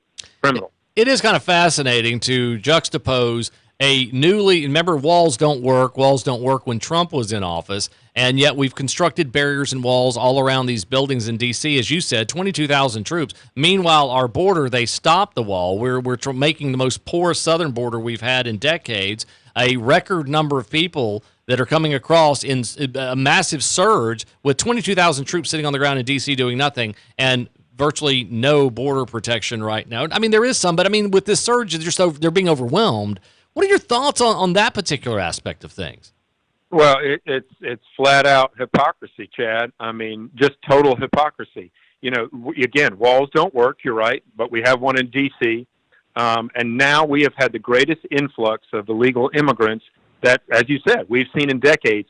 And the main problem, none of the main problem, there's so many different problems, is that this has been a bonanza for drug cartels on the other side of our southern border. They are pushing drugs across there. It's the influence of illegal monies, and sadly enough, it has been a bonanza for human trafficking. And people don't understand that, because these people are being sold safe passage into the United States, but being sold into essential slavery to do that. And a third of the women, I'm told, have been sexually abused during their journey. And, the far left wants to just say, oh, isn't it nice, people seeking a better life? Well, yes, and that's right. There is a legal way to do that. And the people most upset are those who have taken the time and the expense to do it legally.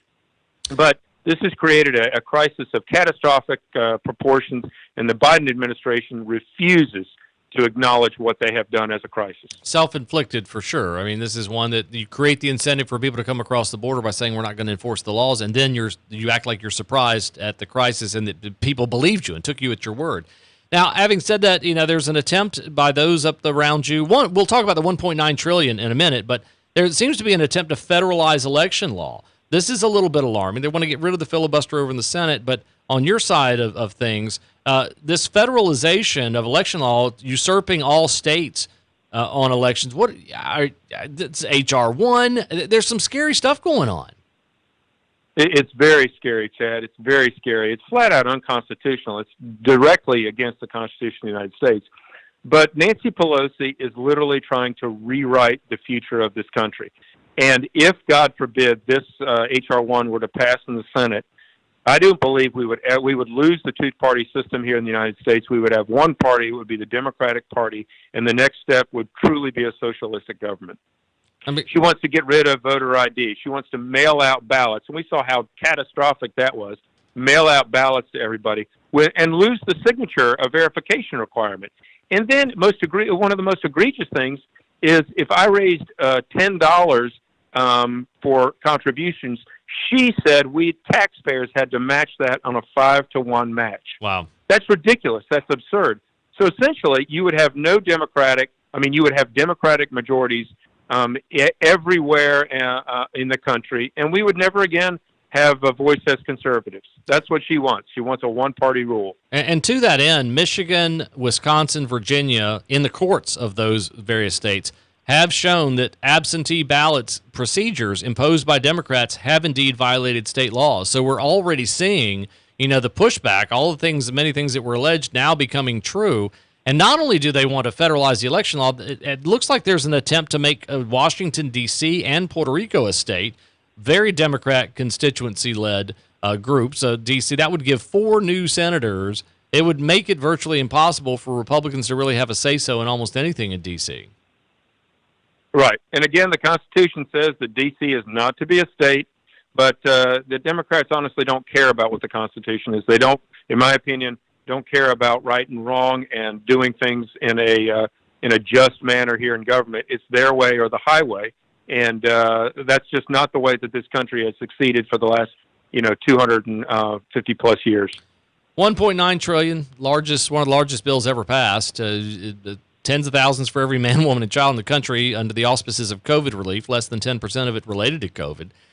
The Republicans, it was a solid party line vote. Democrats didn't care, shoved it through, signed it into law. Now they're going to have to pay for it, or at least parts of it, it seemed, with a tax increase. That's coming. What are Republicans going to do? I mean, you're sitting there in the minority, Kevin McCarthy, the minority leader. What's the plan that Republicans have moving forward? It's one thing to sit on the sidelines and say what they're doing is terrible, which we agree with you. I think the sentiment that many people share in North Carolina is exactly with you. So what's the plan moving forward? What are Republicans going to do to help stymie it up or something? We had the CARES Act last year where it was a bipartisan effort. We sat down at the table and we discussed things in a bipartisan manner to help the American people. There was none of that. None of that. It was $1.9 trillion, 90% of it liberal wish list. We're having money that's being sent to states and municipalities that had surpluses last year. California had a $10 billion surplus, and they are being sent billions of dollars. North Carolina had a surplus, and they're being sent billions of dollars. And, it's tough being in the minority because they can ramrod things, especially over with the Senate going on and with them trying to break the filibuster because they want to change the rules. They want to change the rules to suit their needs. We're doing as much as we can. We can just only hope and pray that we get the majority back in 2022 and can right some of the most egregious wrongs that are being done. Because, Chad, this is money that is basically being printed. They are now mortgaging the future of our children and grandchildren for basically political purposes now. It's wrong, it's egregious, and God forbid, I pray for this country and for our children. Certainly for you, coming from the North Carolina legislature, which is required to have a balanced budget every year, which did pass several pieces of legislation that cut taxes, cut regulations. You were there for that, and led to years of prosperity. Our governor that we currently have has done nothing but veto these budgets that you were a part of putting together that were balanced, that did give teachers raises. And then you go to D.C., it's got to be very different, not required to have a balanced budget. And we see the $1.9 trillion. We see H.R. 1. We see these large-scale laws. But there's a lot going on up there that we just aren't even seeing. I mean, you're seeing it on the ground, but there's just not enough media to cover some of the other things that are going on up there. Well, we get back to, the Equality Act, for example. It's basically changing what fundamental society is. You don't want the difference between man and woman. That's not allowed anymore. They're trying to basically change, in my opinion, our Judeo-Christian tradition into something that they make up just to appeal to the far left. And I pray we actually have the American people that realized who voted for Biden and for these Democratic majorities. I hope they see finally the folly of their ways and the disgust that what the far left is now trying to do to change what America is. It's put us in a position of weakness compared to China. It's put us in a position of weakness in our religious institutions. We're forcing down religious institutions where they're being forced to do things against what their faith teaches. So it's really a sad day, Chad, of what the Democrats are trying to do to this nation. Again, our guest, Dr. Greg Murphy, Congressman Greg Murphy. He's a doctor and he's a congressman. So he's just a, pretty accomplished gentleman, so to speak. Now, you mentioned Biden. I hadn't really gone there yet, but President Biden now at 58, 60 days, somewhere in that neighborhood without a press conference. My connections tell me that some Democrats are very nervous about this administration and the lack of the president's ability to communicate and his apparent weakness when it comes to being really on top of things. Now, they're privately saying that. They're not publicly saying that. Are you hearing similar things in the halls of Congress from some of your contemporaries across the aisle? I am. And, Joe, Chad, I got blasted last year for questioning some of the mental faculties of Joe Biden. And I think this is, it's apparent now.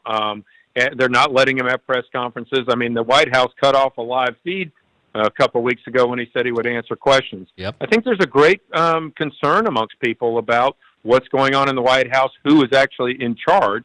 And again, this puts us in a position of weakness when it comes to our adversaries, China, Russia, North Korea, Iran, across the world. They wonder who's actually steering the ship. It's a very, very challenging time. And I think you're hitting it right on the head with that, because I think even the Europeans are concerned about what's going on. I mean, we're going to join the Paris Climate Accord. Well, the countries that passed it can't even seem to meet the Paris Climate Accord. We're actually ahead of what the Climate Accord set out as goals, but it doesn't hold Pakistan, India, China accountable for anything that's going on there. It just seems like the administration is operating and I don't mean to be disrespectful here. It seems whimsical. There doesn't seem to be a coherent one of the trolls on the webpage said, well, they passed a $1.9 trillion spending. Well, that's just a spending spree that bails out corrupt pensions and poorly run states. It's a thank you to poorly run Democrat states. But as far as a cohesive strategy for what this White House is trying to achieve, like you said, from foreign policy to border security to domestic tranquility, there seems to be no cohesiveness here other than Jen Psaki holding press conferences about why Biden won't appear. What am I missing? You're not missing anything. You're spot on. This is called chaos. It's called chaos. This is what democratic rule looks like. It's chaos. There's no thought. It's all based upon emotion rather than rational and logical thinking. And unfortunately, the border is just the perfect example. But this happened very quickly. Their other policies will take a little while longer to show the chaos in their inception, and it's really tragic. Again, you go back to the Climate Accord. We're penalized at the expense of this country is penalized, and you don't hold China accountable. China gets a free ride for years and years and years until they have dominance over us, which now is going to approach a lot quicker than would ever have happened before in any other type of administration, because we're sitting here handcuffing ourselves. The Keystone Pipeline, that makes a lot of sense. It now will cost us, you've seen gas prices now steadily increase since the Biden administration started, and it costs more carbon nonsense of transporting oil on trains or on trucks rather than a pipeline. Again, it doesn't make any damn sense. And you're right, this is ruled by chaos. Yeah, and to your point, I mean, the Chinese are being very provocative with respect to Taiwan. The Taiwanese are very scared right now. They're very concerned because they don't know if they can count on U.S. to support them. And like I said, provocative actions kind of unchallenged by the Biden administration. Dr. Murphy, Congressman Murphy, I'll just go with Congressman. So, Congressman, can you stay with us through a break? Because on the other side, we hadn't even touched on health care, which is a big thing. That's where you have a lot of expertise. And I'd like to touch on health care after this break. Can you stay with us? Yeah, I can. Congressman Murphy joining us here on Mornings with Joe. I'm your guest host, Chad Adams, and owner of Red Wolf Broadcasting. We'll be right back after this. Stay tuned. Killing what's inside of you. She's a witch of trouble in electric blue. In her own bad mind, she's in love with you. Hey, this is Matt Ham, co-founder of Uprint Faith and Personal Development. Join us for Wake Up Our Faith, a real conversation about living out your faith between Sundays, streaming live every Wednesday at 11 a.m. on Facebook, YouTube, and Twitter. Catch the replay every Saturday and Sunday at 8 a.m. on Wilmington's Big Talker 106.7 FM. Stop by and visit us on the web at uprint.life.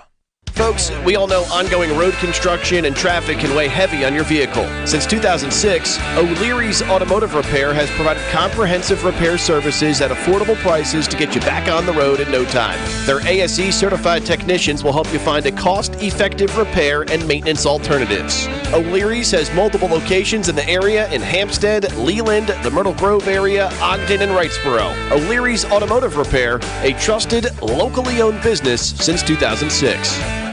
One Love Tennis started in 2013 to give back to young boys and girls. We now go through 460 kids a week that are learning about life skills, learning to succeed in life through academics and tennis. Putting those two together, if you do them well, you can write your own ticket. To get involved in this program, go to our website, one-love-tennis.org.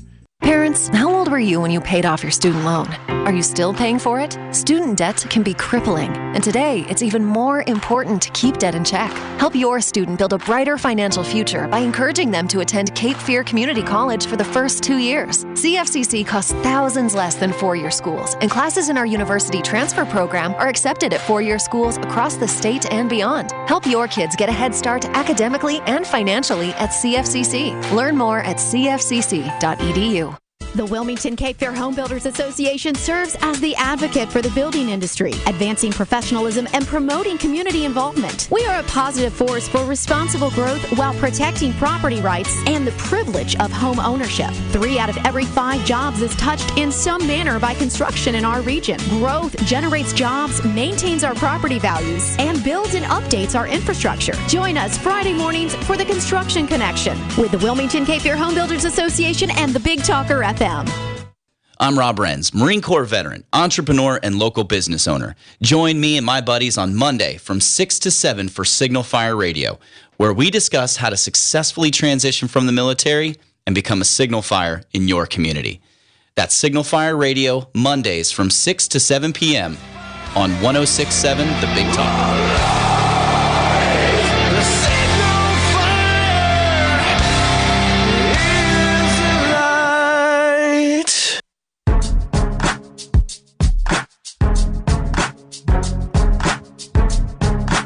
And welcome back.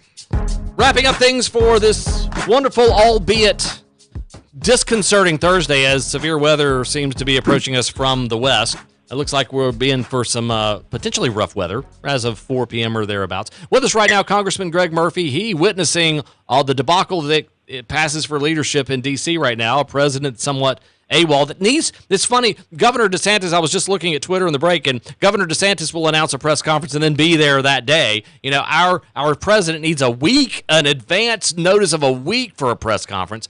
And now turning our attention to healthcare, because the past year has been very difficult on many folks, unable to get to the doctor, unable to get diagnoses. We've had, I would suspect, many areas of medicine that aren't getting diagnosed. I mean, Dr. Murphy, can you kind of Congressman/Dr. Murphy, can you kind of contextualize the past year for medical care? Yeah, it's been obviously challenging on many different fronts. We went for about 2 months earlier this year when everything was so clamped down. They said, don't go to the emergency department unless you're truly sick. Yeah. Don't see your doctor unless you're truly, truly sick. And you could walk through some of the emergency departments then, and they were ghost towns. Obviously, in certain pockets of this nation, COVID hit people very, very hard, especially like in New York at the beginning of the year. But we also went through a period where people were being undiagnosed with cancers. We had a lot of people, actually, it was an increase of people dying at home from heart disease when they had chest pain, and they normally would have gone to the emergency department, but instead they ended up having a heart attack and dying at home. A definite blip in those.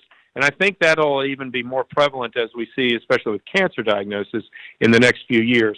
But we go back to what's happened with COVID, what's happened with people being sick, and some of the lingering effects that have had because of some of the pulmonary, some of the lung effects with this. So the reaches of how this has affected healthcare in this country are wide and extensive.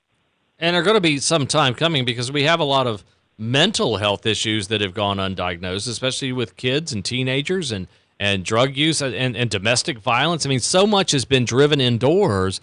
And as you just kind of said, early diagnosis in many diseases is critical to cure or care.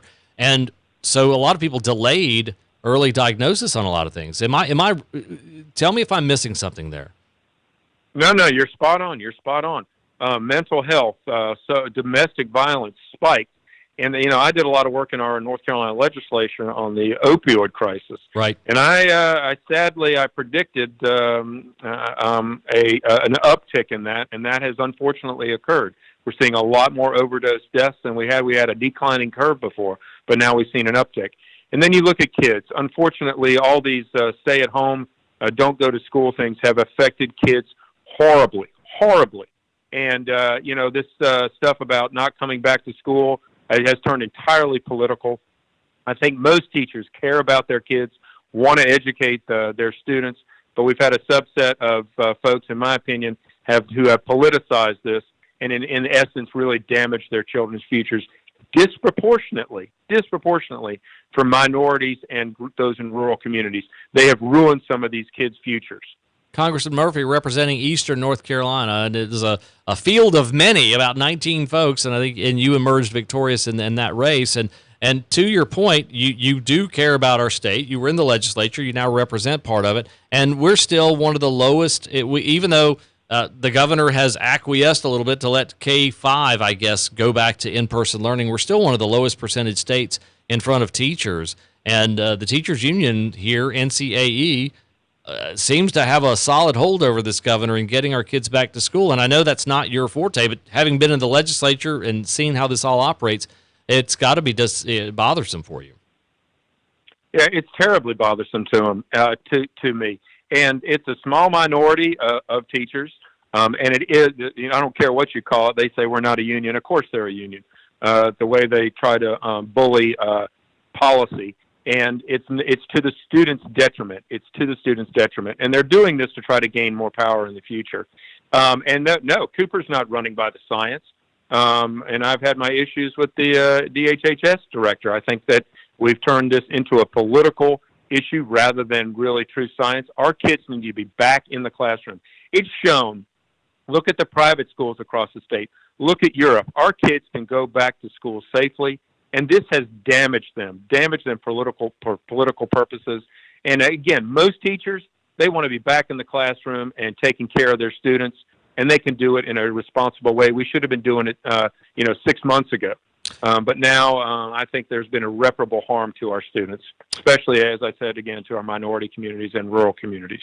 Well said. Now, looking ahead here in the last minute or so, what do you foresee, being you've got lots of challenges. You articulated those early, but what are an issue or two that we need to be paying attention to that you don't think is going to get a lot of coverage that you are concerned about as you walk through the halls of Congress over the next couple of weeks? A lot has been said, Chad, about restrictions of freedom during this entire pandemic, and a lot of conservatives have been very, very concerned about that. A lot of conservatives now are reluctant to take the vaccine. I will tell you this, and I would speak to them, and I'm not putting my congressional hat on, I'm putting my physician's hat on. I believe that this is a safe vaccine. I've taken it. I've had my family take it. This is the way we get our freedom back. This is the way we get our freedom back, is to take this vaccine. Corners were not cut. Regulations were cut to be able to get this in record time. As a physician, I research things tremendously, and if I don't believe in something, I'm not going to recommend it to my patients. But this is the way we get our freedom back. This is the way we take these masks down. This is the way we open our businesses back up by taking the vaccine, and I urge everybody to do this. I truly do. And now in North Carolina, they're disseminated 3. We have the Moderna. We're not using the AstraZeneca one, which I still think is overblown hyperbole in Europe about shutting that one down. But Johnson & Johnson, also the single shot is available here as well. So North Carolina's finally doing a good job of getting those shots out. So I would also encourage folks, because you're right. The more folks that are immune and the more folks the good news is the people who have had it, apparently they have long-term immunity to it as well. So I think it is the path forward, and I appreciate you joining the show today. Yeah, well, Chad, thank you. The long-term effects of COVID, as we're seeing now, are much, much, much greater than any, temporary side effects from these vaccines. So, again, I join you in urging folks, and we need to take charge again. We need to get our freedoms back, and the way to do it is to get vaccinated. Congressman Greg Murphy, appreciate you being a part of the show today. Take care, Chad. Okay. Have a great day. And again, it's been my pleasure to be here as part of the show, as always. Very proud of the work that Joe, TK, and the rest of the staff do here at the Big Talker FM. And next Thursday, I'll be joining you yet again as Joe hits the baseball circuit and part of his Major League world. But, folks, have a great day. Be careful. Be mindful of weather alerts as the day progresses. It's going to deteriorate. So have a good day. Enjoy it and appreciate your freedoms.